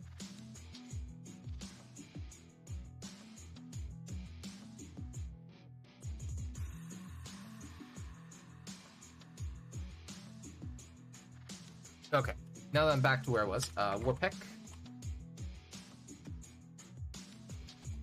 Warhammer. Warhammer, Warhammer. And then whip. Which is what the rogue in Family's Birthright uses. And she's a badass. Alright, blowgun. Then we have crossbow. Oh, that should be heavy.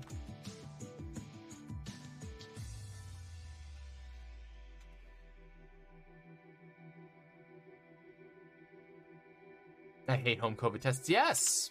Yes, screw those things. Hand crossbow.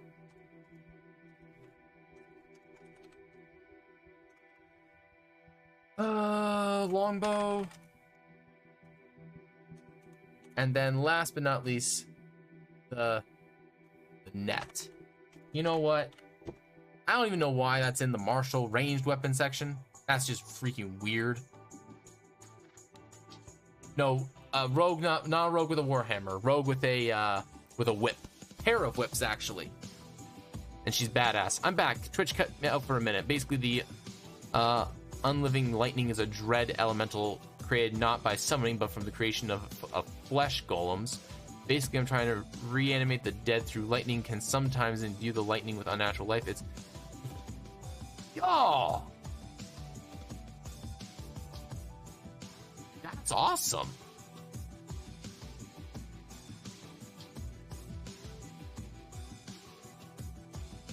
Where's the notepad I had?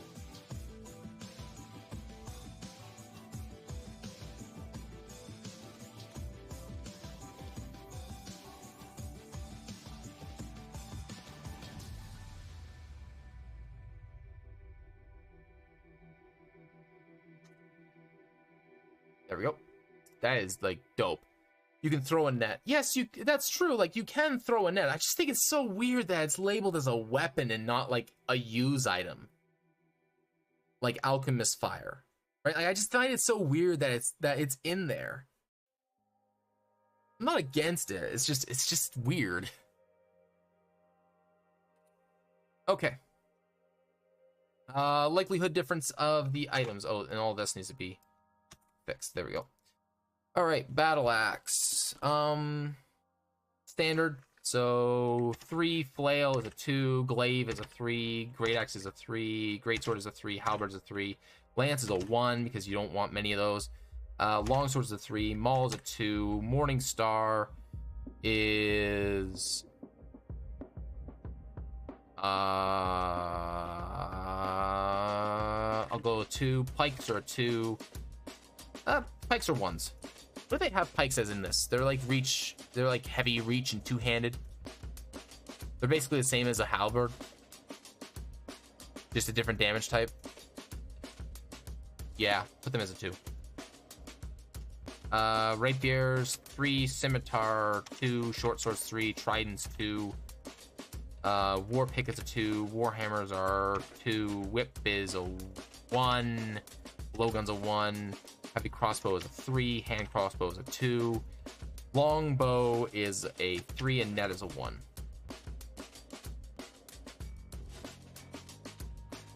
I had bouncing around was for Falcon Nova.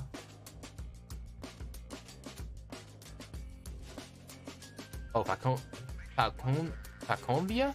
However you say it. Project Junto, an attempt to create a troop of giant super soldiers for the nation's many conquests, going off of pure 5e lore with zombie apocalypse. That makes sense. That's cool. Not a use item because you miss, you can go pick it up, back up, and use it again. Similar to arrows if they didn't break. I suppose the net could rip or something, making it useless until repaired, but still different. That's fair. That's actually that's fair. I just think it's so weird that it's in that section.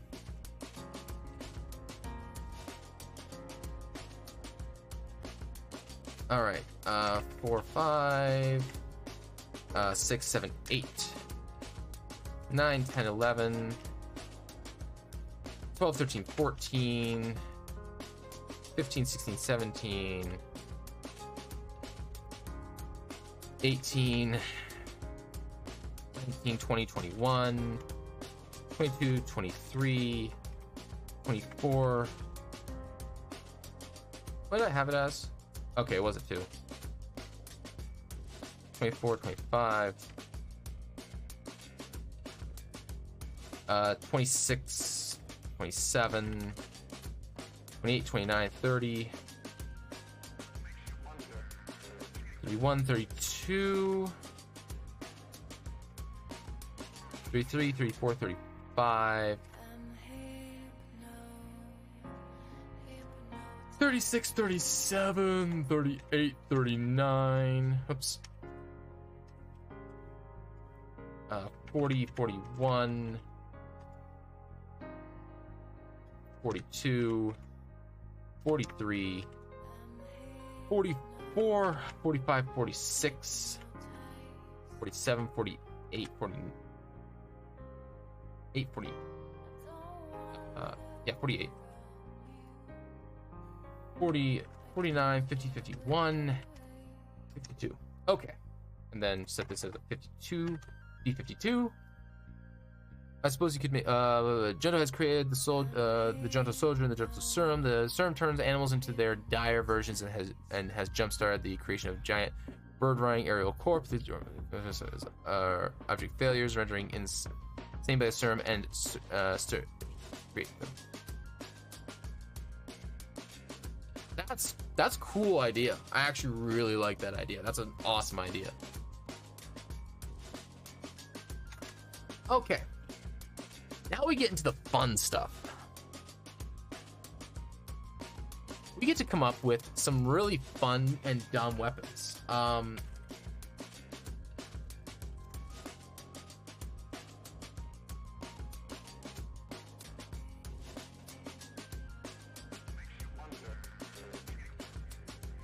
So, we get to go into the fun section. Oops, nope.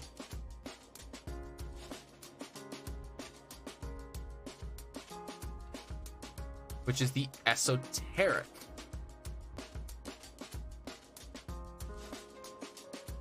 Well, it's not exotic weapons, it's esoteric weapons, but you're in the right idea.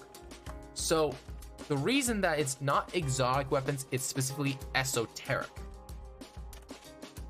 Because esoteric means very few know how to use, whereas exotic implies that it's foreign. Now foreign can have a lot of meanings, but it does also cover foreign as in another place. But that doesn't work with the tables I want to build, because I want this to be a relatively generic table, not for just like Eastern oriented cultures that I have, but also useful for other worlds as well, where they may have a Japanese inspired culture, where it might have a South American style culture, where it may be a Western style culture. I want these to be things that can be familiar, but like obviously exotic weapons would change a little bit when you get to settings for changes in technology, but for different cultures, I don't want it to have to worry about exoticness, only esotericness, as in specialization and unlikely to be used in general. So in the case of the we're gonna go to like say 3.5 for starters, and most of this ironically is actually just stuff that doesn't really matter now that I'm looking at it. So you have Kama, Nunchuck, Sai, and Shingam, which are all basically other weapons. We have bastard swords, war axes for the dwarves, whips, the orc double axe, the spike chain, the dire flail, the gnome hooked hammer, the double bladed sword, the urgosh, which is the dwarven weapon, and then we have the bolas, the hand crossbow, the repeating crossbow, and the shurikens. Most of this doesn't really fall under that. So for exotic weapons, we have the various forms of firearms. So I don't actually have the names of this actually written out yet, but I can put in placeholder names. So for the time being, we have the pistol, the rifle, which reminds me, I need to make sure I have that built for Druid by the time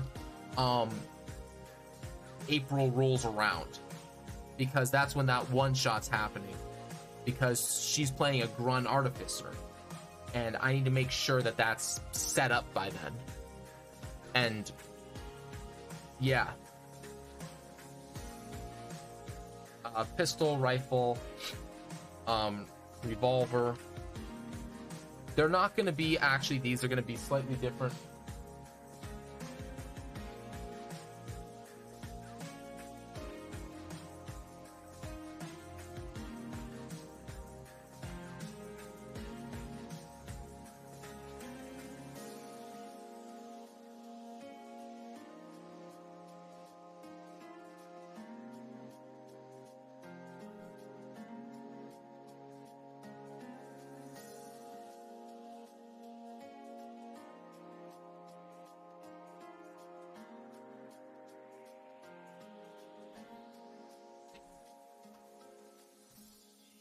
Sorry about that. Cat's just being a jerk. Actually, let me check.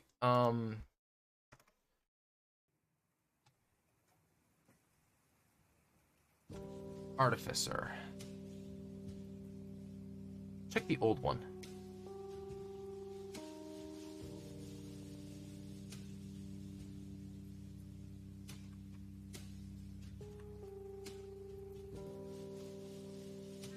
Firearms. So right now I have the pistol, the blunderbuss, and the rifle. Okay, I'll probably stick to that. This is an old document, my word.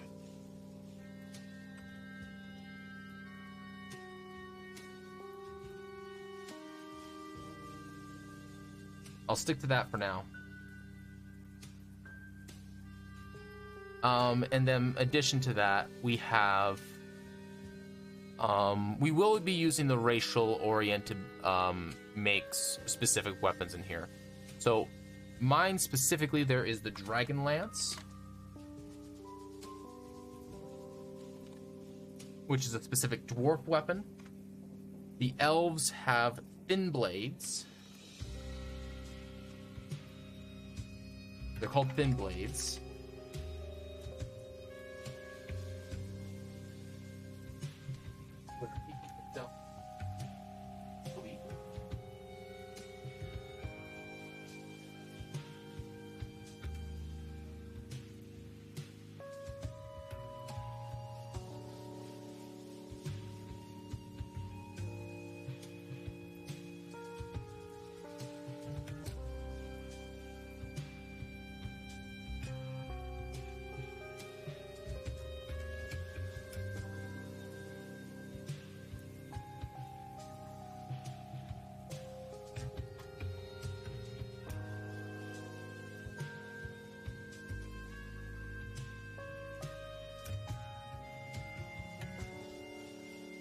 I don't have anything specific for other races yet, I don't think.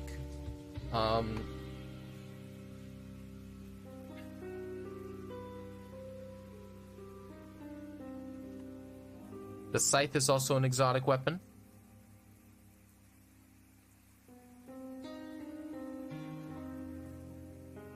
I don't think there's anything else I have in particular.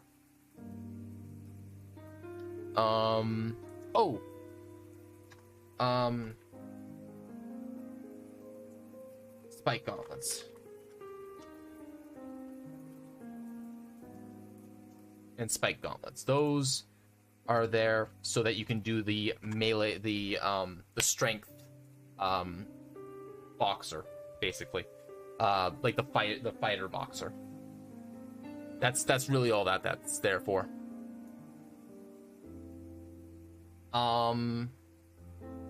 Yeah. The way that this is basically going to be set up is pistols 1, rifles 1, blunderbuss is 1. Dragon Lance is, comparatively, it's going to be a 3. Thin blades are going to be a 3. A scythe is going to be a 3. A spike gauntlet is going to be 3. Like, amongst these. Like, you can get a pistol, a rifle, or a blunderbuss, but it's going to be extraordinarily unlikely. So 4, 5, 6, 7, 8, 7, 8, 9, 10, 11, 12, and then 13, 14, 15. I believe that is the end of that list. So that it's a D15 for the time being. I'm going to add other racial weapons as they kind of come up. I'm actually willing to take ideas for that one as well. And fighters, by the way, gain proficiency with exotic weapons with the exception of firearms. And then the races get their racial weapons as well if they got trained in their like home area. Like they're allowed to pick it up if it's important to the character, if that makes sense.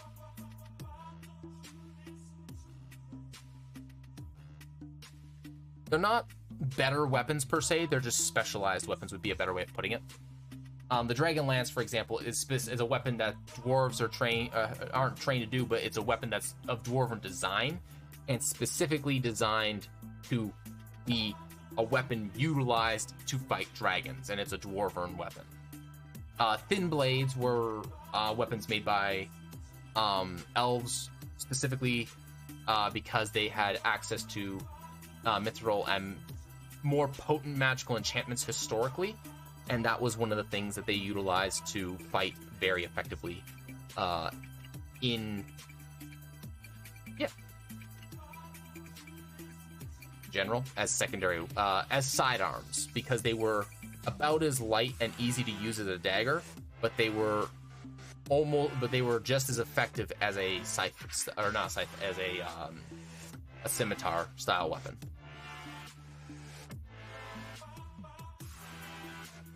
And then, of course, there's other stuff for other races probably as time goes on, but that's the main thing there.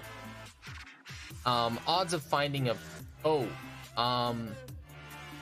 there's actually one more thing I have to have here. And that needs to be placed right here.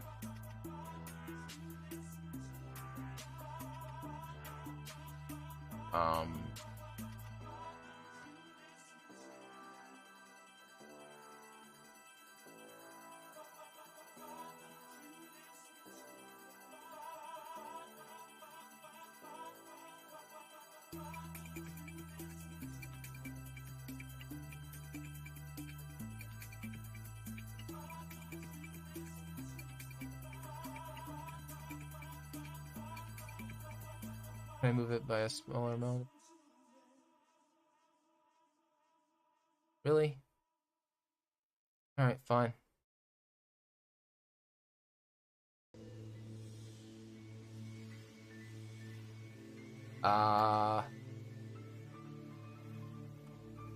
Firearm state.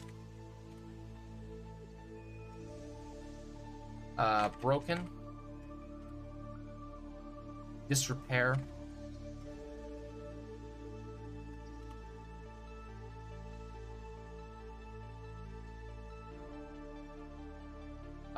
Functional.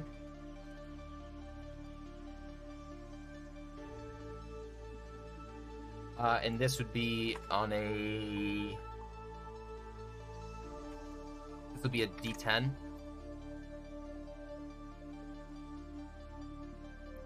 1 through 7, 8 through 9.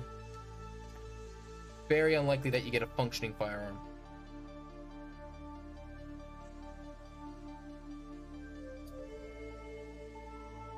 Alternative treasure idea: war trophies. The former owner of this treasure had a collection of trophies they collected from their enemies. They may not be much on their own, but they have value in historic and collection too.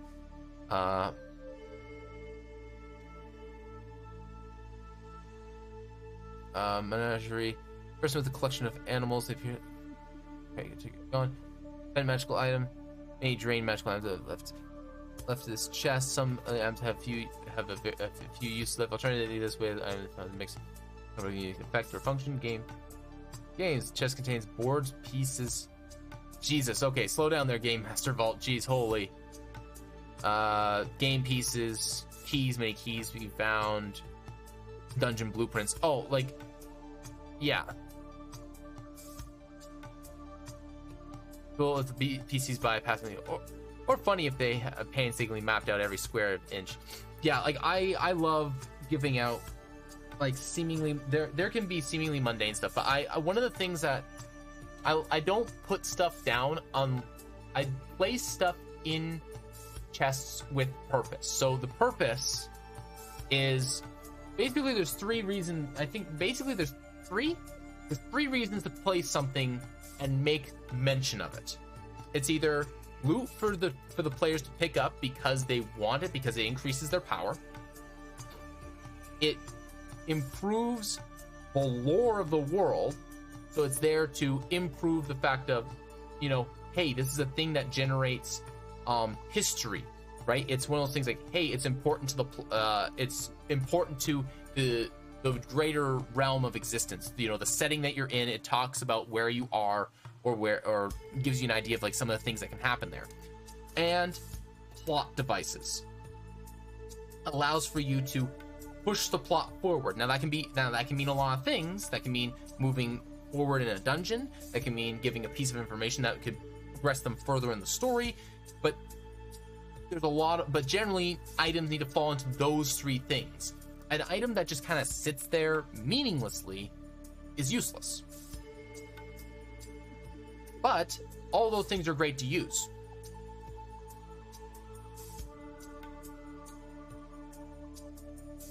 Okay. So that's the weapons. You know what? I'm gonna adjust where I'm putting this stuff. Okay. Oh no. All right, we're doing that. We're gonna put you simple weapons.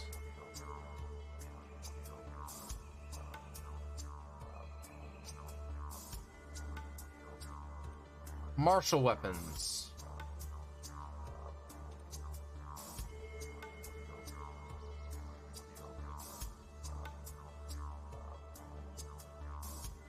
Esoteric weapons.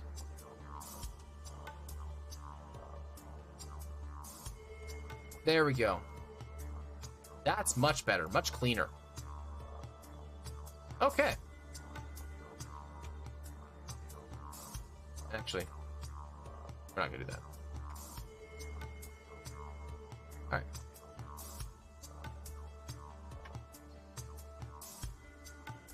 Bring it down one level there.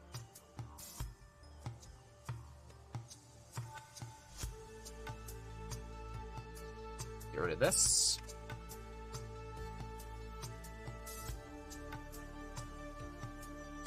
Okay. Oh, next on the list of hands. What was the next thing that we have for hands? It is... Oops, I can actually click right here. Shields. Shields doesn't have additional die. I switched from OneNote to my GM binder. Let me see here. I remember looking at GM binder once upon a time ago. But I think...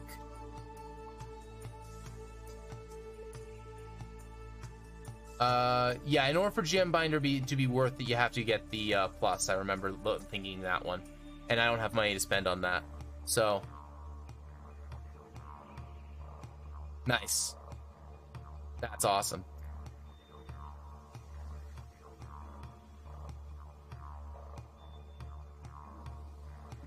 That's absolutely fantastic, dude. I have tons of stuff in here too. Like, my OneNote's pretty big, but I have a bunch of, like, I've been doing traditional paper for a year, so a lot of my notes are not in, like, written form, unfortunately, or not in digital form, I should say, unfortunately. Okay. Arcane focus.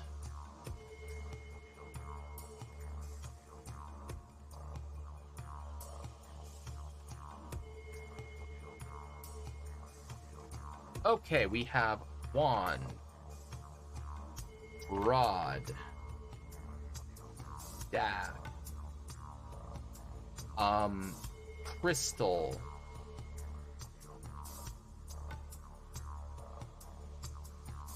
that's the wrong kind of crystal.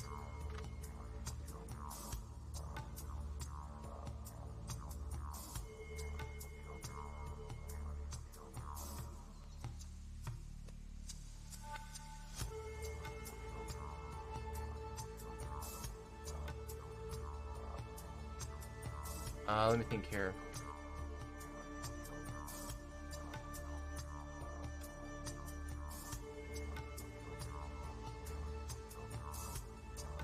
Is there any other interesting focuses that we can have here? Actually, you know what? We can actually have a magical spell component bag.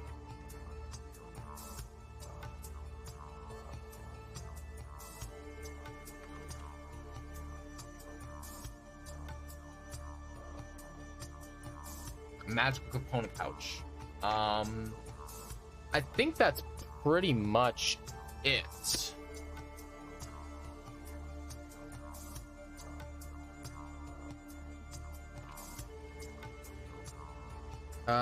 Arcane foci, crystal, orb, rod, staff, wand.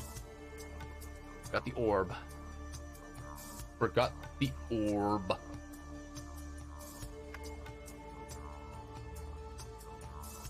All right, what is that? D6? We'll do a D6.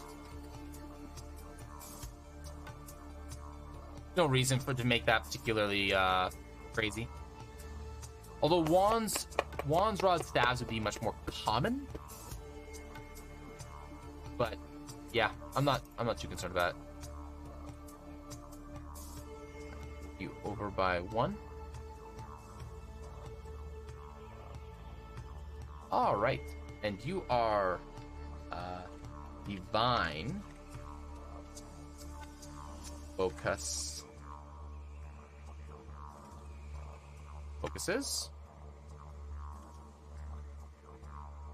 And for divine focuses, we have we have holy symbols, obviously, but there's gotta be more than just that, because that's simple. That's simple stuff. We don't want just simple stuff. Amulet, emblem, reliquary.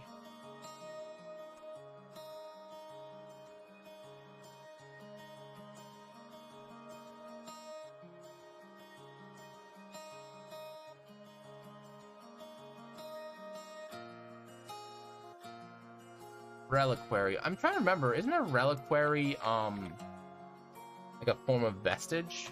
Or not vestige. Like a form of no, not a vestige. Like a box, isn't it? It's like a whole symbol that you can carry. Also referred to as a shrine by the French term, and historically and as phylacteries.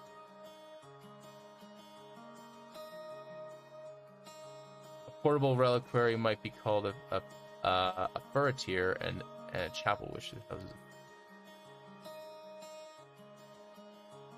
So it could be like any number of like devices. It can be like a hand, it can be a lantern, it can be a, yeah, I know it's a holy symbol, but more specifically what kind of holy symbol it is. Yeah, it can be holy text. Yeah, it can be a box. It can be like, when you think holy symbol, it's the actual holy symbol that isn't an emblem or an amulet kind of like piece that holds the symbol.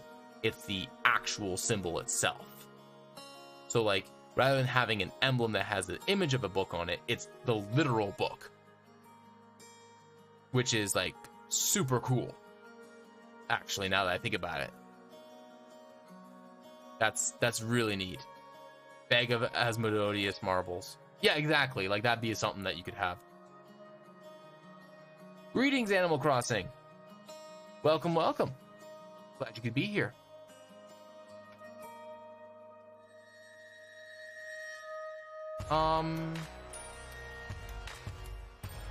We haven't. What else? Is there any other like cool ideas that we can do for a holy symbol? I can't really think of anything else.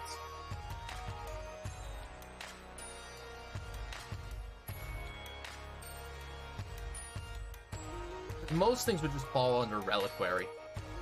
Like an emblem and an amulet are kind of like the misnomers away from it, and then the reliquary is just like the thing.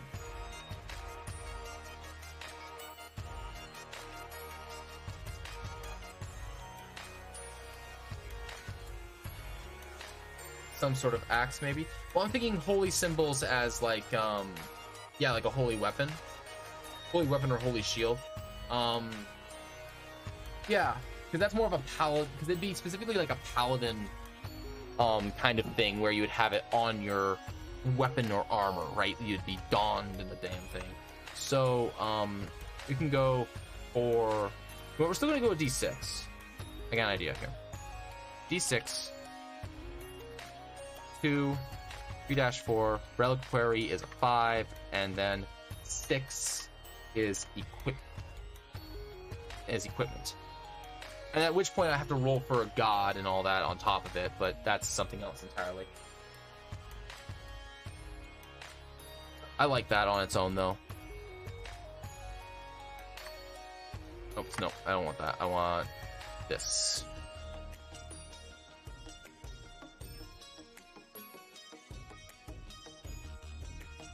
Okay, and this would be primal focus.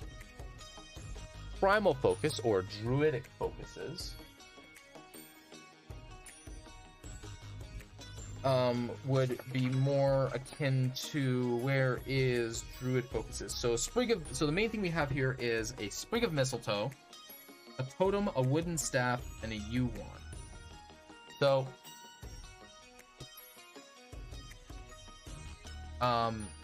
we would have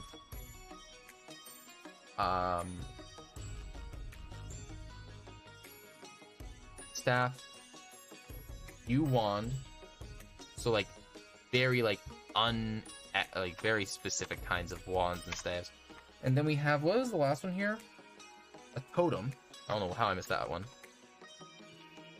And then the last one is a sprig of mistletoe.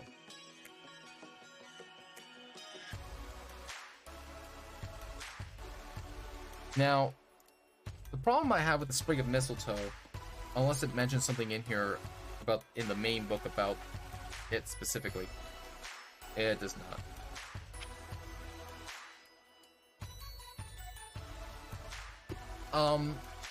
As I feel like you could really have like any kind of plant, as long as it's related to like the circle and or nature deity that you serve.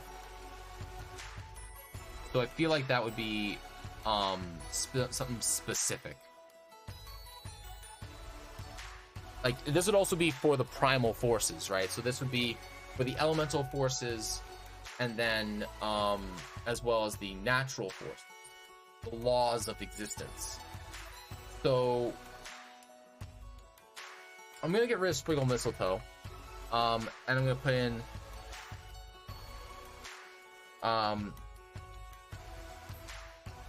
what would be something like an elemental I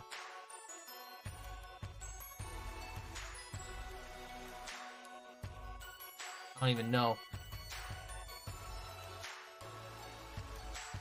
I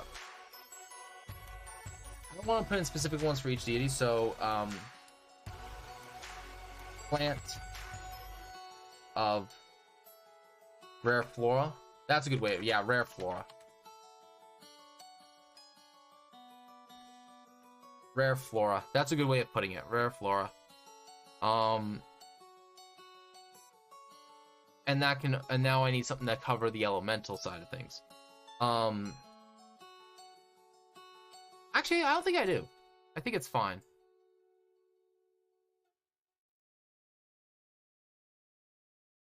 Yeah, rare flora is a good way of putting it. D4.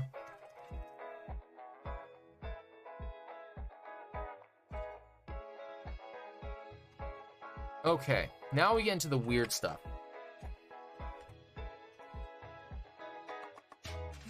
Yeah, it'd be based on biome, it would be based on circle, it would be based on, like, it makes it, keeps it open-ended.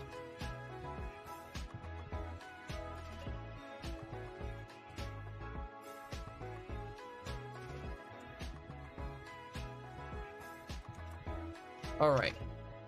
Occultal. Okay, this is where we get into some weird stuff. So this can be...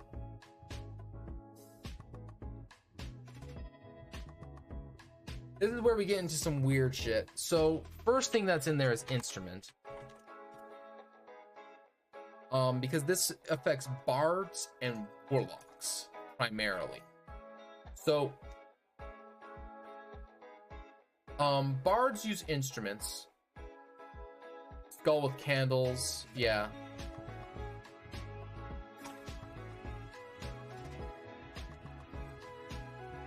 Did I seriously just spell skull with a C? Jeez.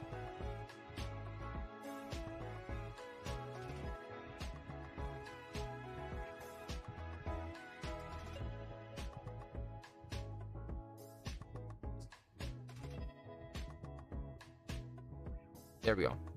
Bones, blood, yeah. Bones would be a better one. Bones. I don't want to say ritual cup because a blood god would use like a ritual cup. But perhaps a vial of, what's another thing that general witchcraft would use aside from like bones of creatures? I'm not too familiar with this side of historical magic use. Cauldron? Maybe. I guess we could just like look at hags. Because look at the thing that actually creates them. So you have hags, you have other you have trickery stuff, you have and then you have demons, devils, and it would easily be bones. Okay. We can go cauldron.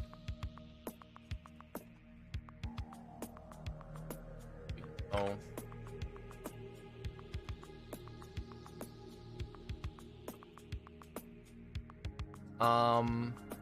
Contract.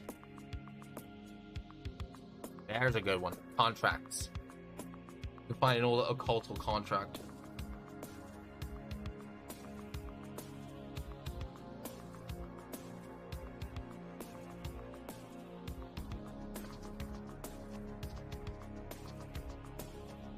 I think that's about it. I don't want to expand it too far. I can always add more later too, but this is good for now. We're still sticking the D6 because instrument is 1 through 6, 4, 5, 6. I can't think of anything else other than an instrument that a bard would use, other than maybe like herbs and spell components. That's more like a arcane thing. Yeah, like that's more of yeah, like occultal needs to be like left field. I like the contract thing. Sheet music and books. Yeah, I don't know why I'm like drawing a blank on that. Is there a there should be a, there really needs to be a fast book of the deed. Yeah, exactly. Sheet music. I literally have a thing for sheet music in my world too, like to use that as a spell thing. And then I need one more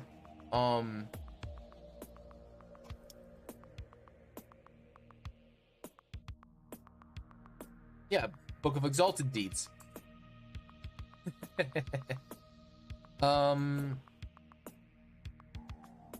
Bards are also like, they're also new, like basically journalists. Like they tell news of other things.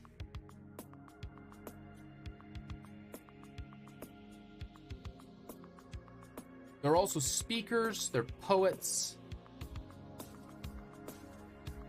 Card deck. Yes, that would actually be a really good one. They're also like weird like that. Deck of cards. Thank you. Tarot decks.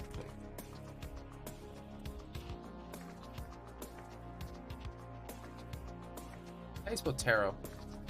T-A? Or is it tarot?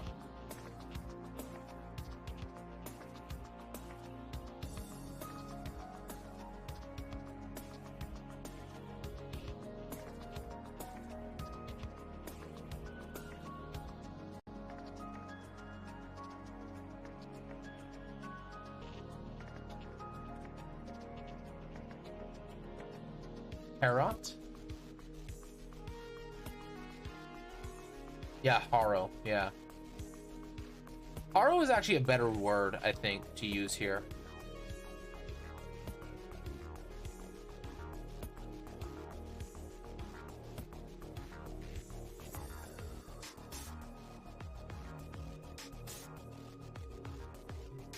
Thank you for that. Yeah. Yeah, except I'm not French, so haha. But yeah, it's tarot. I hate the French language sometimes. All right, that's fine because the tarot deck can be used both. I mean, there's a million ways you can use any of these things, so it's fine.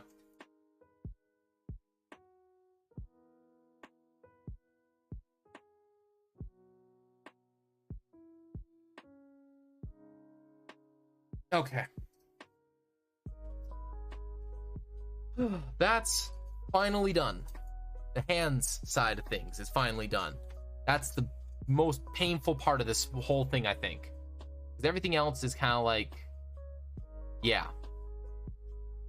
Crystal ball. How did I miss that?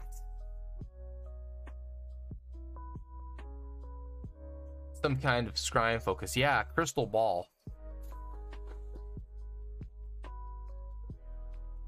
I think I'm gonna get rid of the cauldron.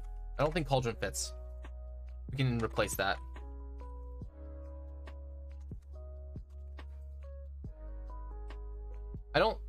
The cauldron's a weird one to me. Like, it'd be weird for someone to be carrying a cauldron around to use this as a arcane focus, or like as an occultal focus, like the magic focus. Like a crystal ball, their contract, bones, like that makes sense because you can kind of fit those in your hand. A cauldron, I just think it's weird. Not that you can't do it, but I think it'd be weird to make a magic item table with that.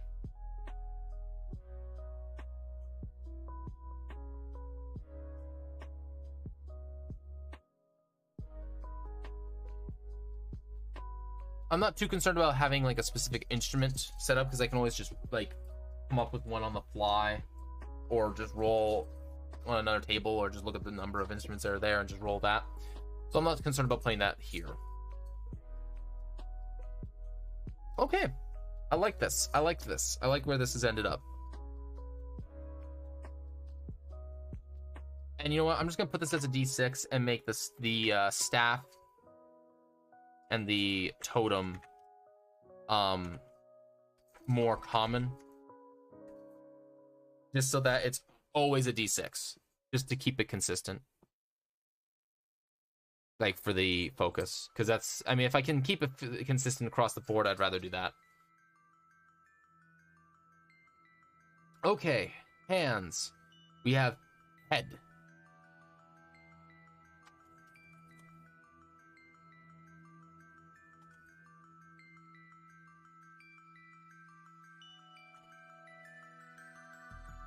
Item type. Okay. In the head section, we have circlets, crowns, phylacteries, all kinds of fun stuff. So I'm just gonna put this here so I can easily reference it. So we have circlets, crowns, hats, helms, hoods, masks. I have masks in here as opposed to face. We're going to remove masks from this list. Bands, big floppy pimp hat. Yeah, I mean, maybe. Bands. Oh, I put bands down once already. Headbands, really? It should actually just be headbands.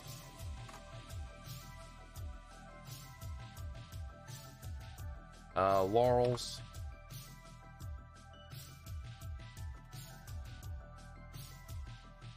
And phylacteries.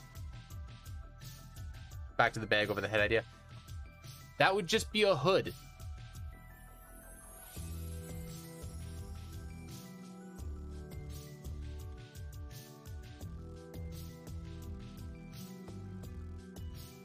Okay. Now, anything else that you can stick on your head? Bag is a good idea. I'm not putting bag down. Give you a really cheaply made hood.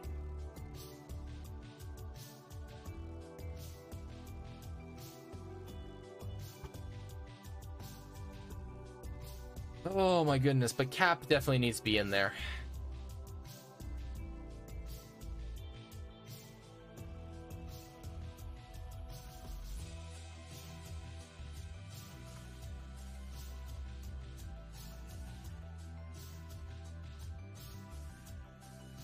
That's true. Phylactery would make a lot more sense for a neck, because it'd be more like something that you'd carry. That's fair.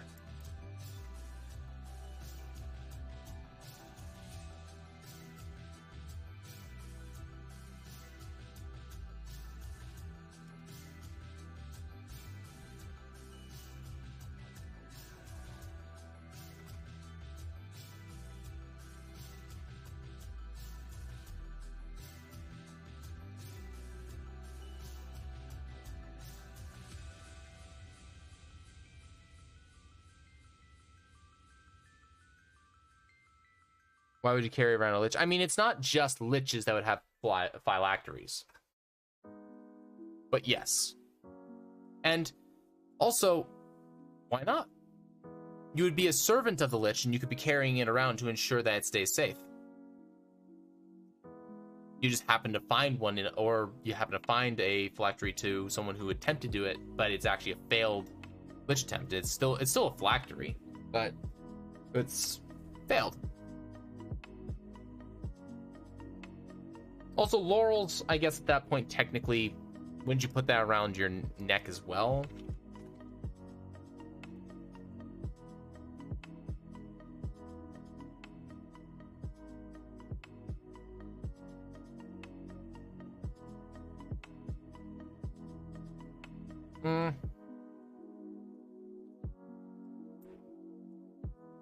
No, laurels is technically a type of plant.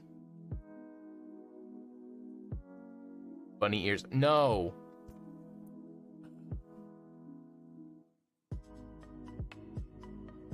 No bunny ears. Friends, hats, helms, hoods, headbands.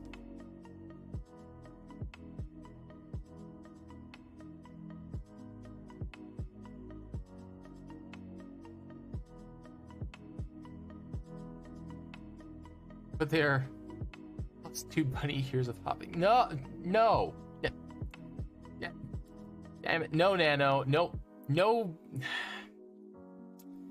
There will be no headbands of animal ears. Not from the Fractured Shores, anyways. Maybe from a modern planet. But it won't be magical. I'll tell you that right now. It won't be magical.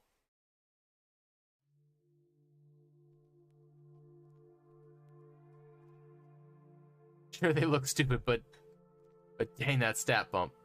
Yeah, that's basically the ribbon in Final Fantasy games. Like, it's like, yeah, I'm wearing a ribbon, but I'm immune to like all conditions. Smile.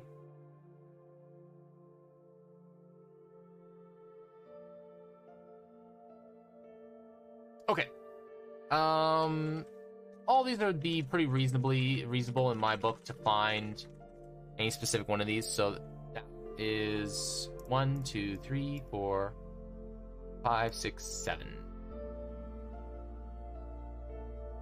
So 90 divided by 7 is 12.8. So we need to find 2.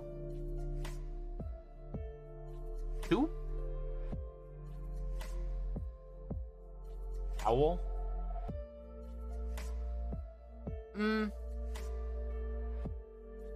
Yeah, I suppose a cowl would actually be different because it doesn't fall under helms or hood. Oh, cowl is technically a metal hood, but yeah, the hood is meant to be more like a cloth idea. Yeah, that's fair.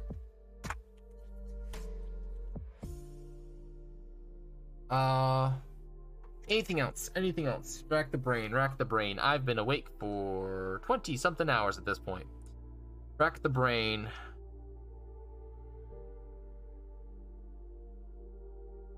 Not metal like a monk would wear. That would technically just be a hood, wouldn't it? Maybe I got the wrong understanding of what a cowl actually is.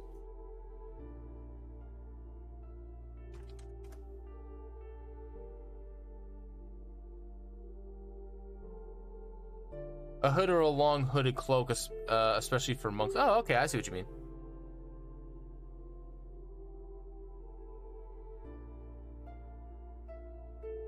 Drape neckline on a woman's garment, typically portion of the...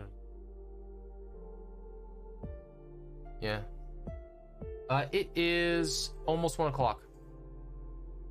Yeah, it's more of like a full thing, as opposed to like a hood, which is literally just like the top of the head and goes over a little bit.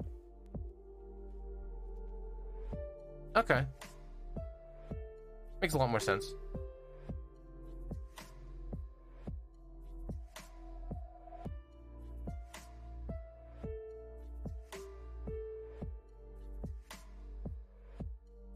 Because I do this thing called work nano.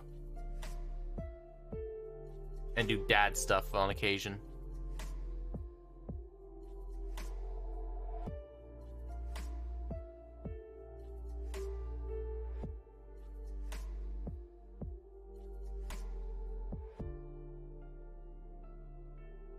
I think that's gonna be it.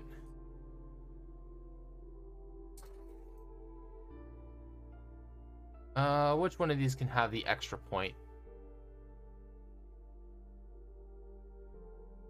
Headband? Yeah, I think we can go with a headband. Hey Druid, welcome back. Finished work? Nice. Wait, isn't it like 9 o'clock over there?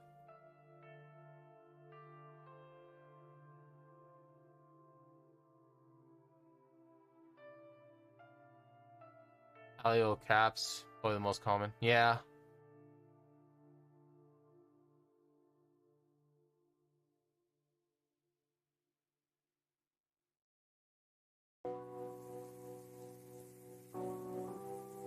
Yeah, I can get behind that. All right. Alrighty. Oh, extra. Okay.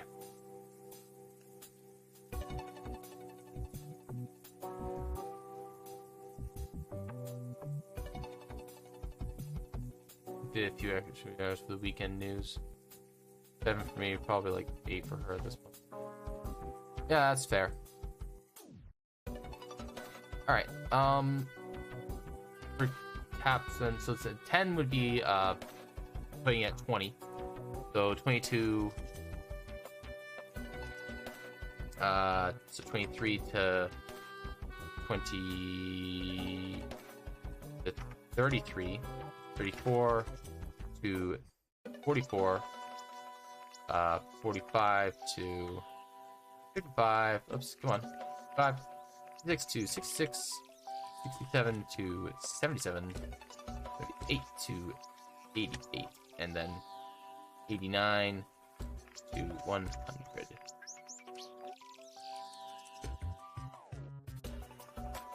GG now. Still remember our time zones. I remember it pretty close, only because I had to remind myself that us playing at noon meant that it was evening for you guys.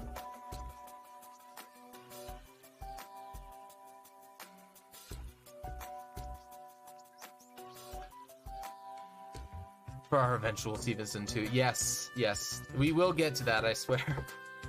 I just don't know when. It depends upon what happens with the third campaign that I'm looking to run. Depending upon player bases and availability from people, I may or may not even run it. I'm trying to avoid duplicate players, and yeah, we'll see what happens.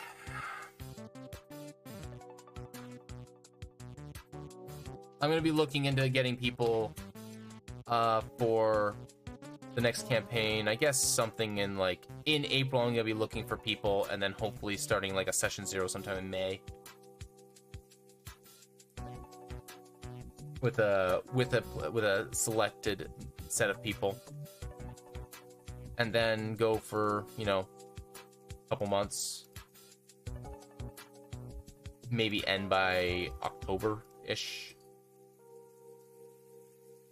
September, October-ish, depending upon people's consistencies. Family's Birthright has been a bit of a mess with people's availability, just because a couple of things happened during there. And then that would mean that if it was in October, then I would be able to probably get things up and running with you guys for season 3, maybe in some, or season 3, geez, season 2 in something like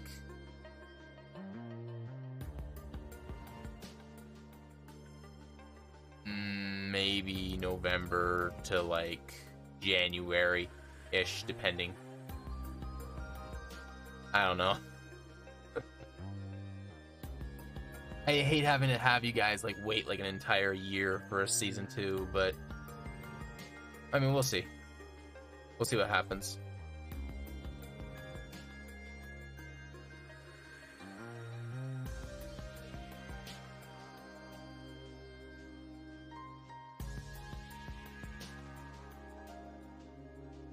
Religion screws over. I mean, a little bit, but not too much. That's just kind of a general thing because it's pretty regular for just. It's pretty common in my mind for it to go like 3 weeks on, 1 week off, kind of patterns for each month, and then that's it. Also depending upon what day you run, like we run, because because it's one of those things like if we're able to run like a random day in the middle of the week, like if we're able to just run on Tuesday or something like that. Yeah, college to screw me over. Yeah, but yeah, it's one of those things like if we're able to just run like on a Tuesday, then it's like, well, religion or holidays and stuff like that don't really affect it. So, you know, there's that. All right. Knowledge. The most valuable of assets. Tests, papers. Yes, yes. Been there, done that, hated it.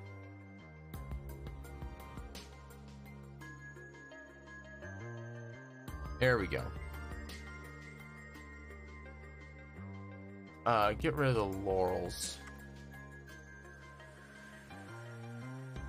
Crushing tiredness. Yes.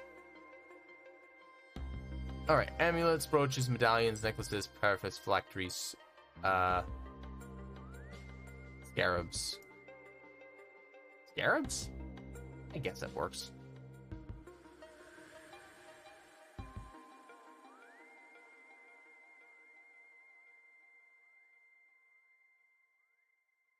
He'll be like 18. Druid, I'm older than you. You're not that old.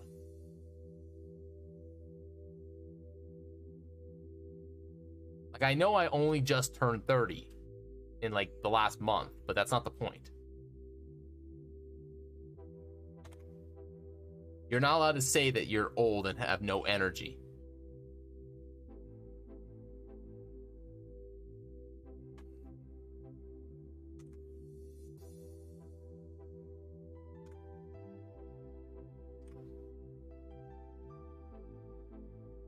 This is the next slot.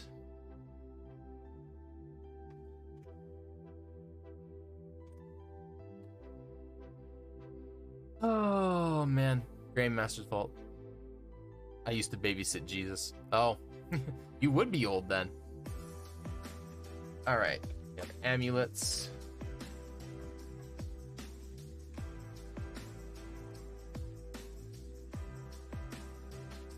Brooches, medallions, necklaces. Not necklaces. Necklaces. Necklace eyes.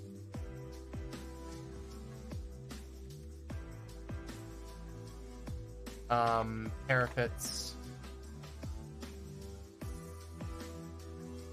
And a phylactery technically would fall under parapets.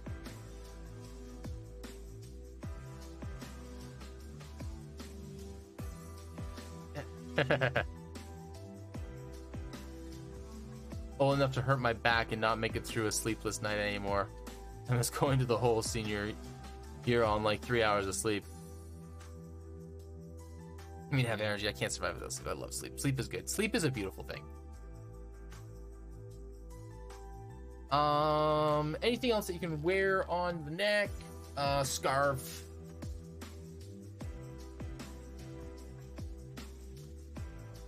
Scarves.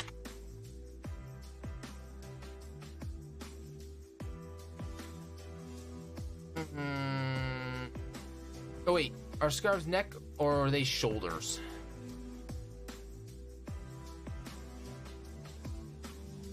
Yeah, they would be neck.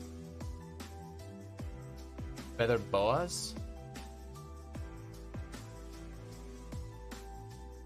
Scarfy. Nope, scarfy.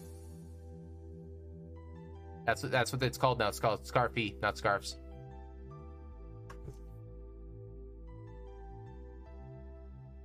I think it's a feather boa. Like, is there a larger group that would fall under?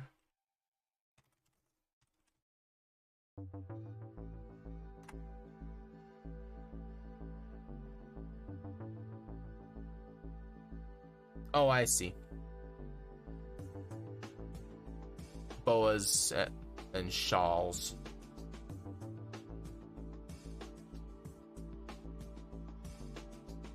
Is a lost battle. Lost battle? Lost war.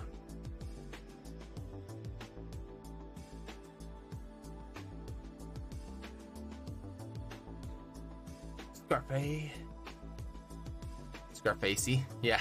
I was waiting for someone to make I was waiting for that walk to happen.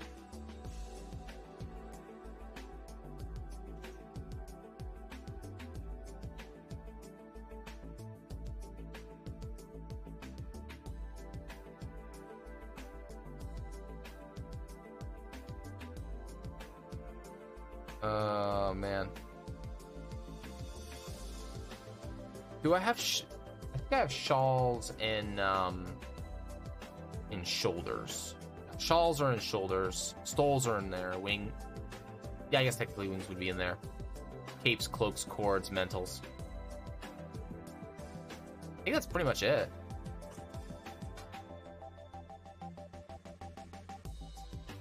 All right, I'm gonna be hopping off in a minute there, Druid. So cheers. Till I see you next time.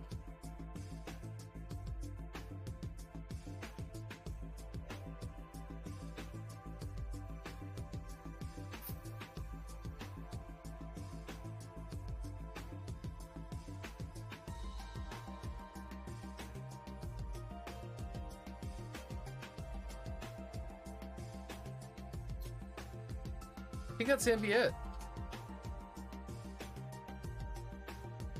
2, 4, 6 for 90. That's 15 each, I believe.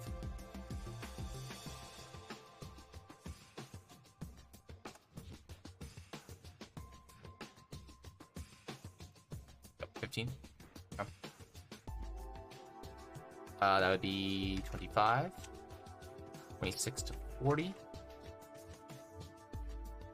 41 to 55, 6 to 70, 71 to 85, and 86 to 100.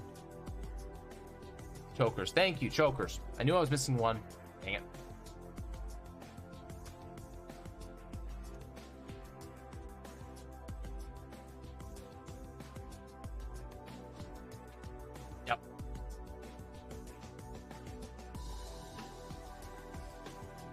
Nope, needs to be there.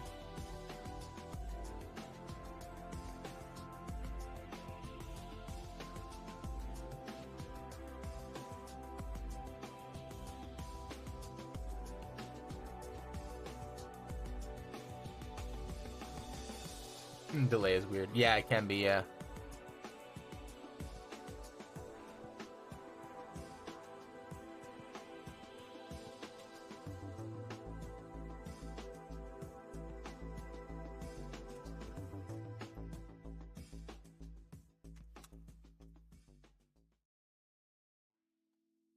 I hate English.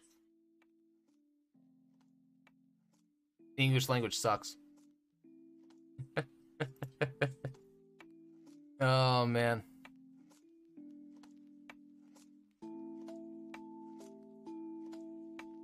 But I'm too dumb to learn a second language.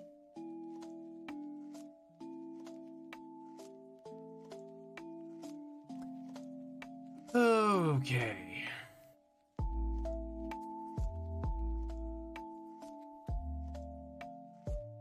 All right, we'll run with that. Was an English major in college and is a book editor. Yeah, there you go.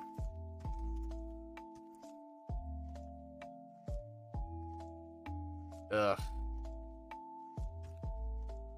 This is why we have editors, so that creators can just send stuff off and say, here, fix it.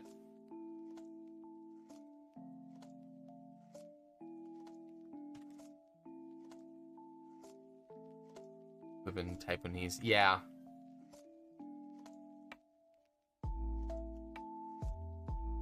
If I didn't learn a second language, I wouldn't be here. But hey, English is such a weird language to learn.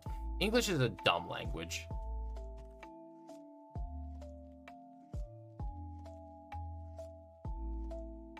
Wait a minute. I'm gonna run out if I do that.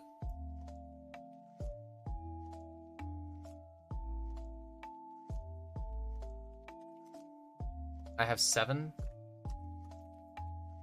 It's 12 and a remainder, right? Yeah, 12. Okay. So that would be 11 with 12. 22? Yeah, that's 12. Okay. 23 to... Actually, we're going to put the extra one in there. 24, 23, 24, 25, 35, rather.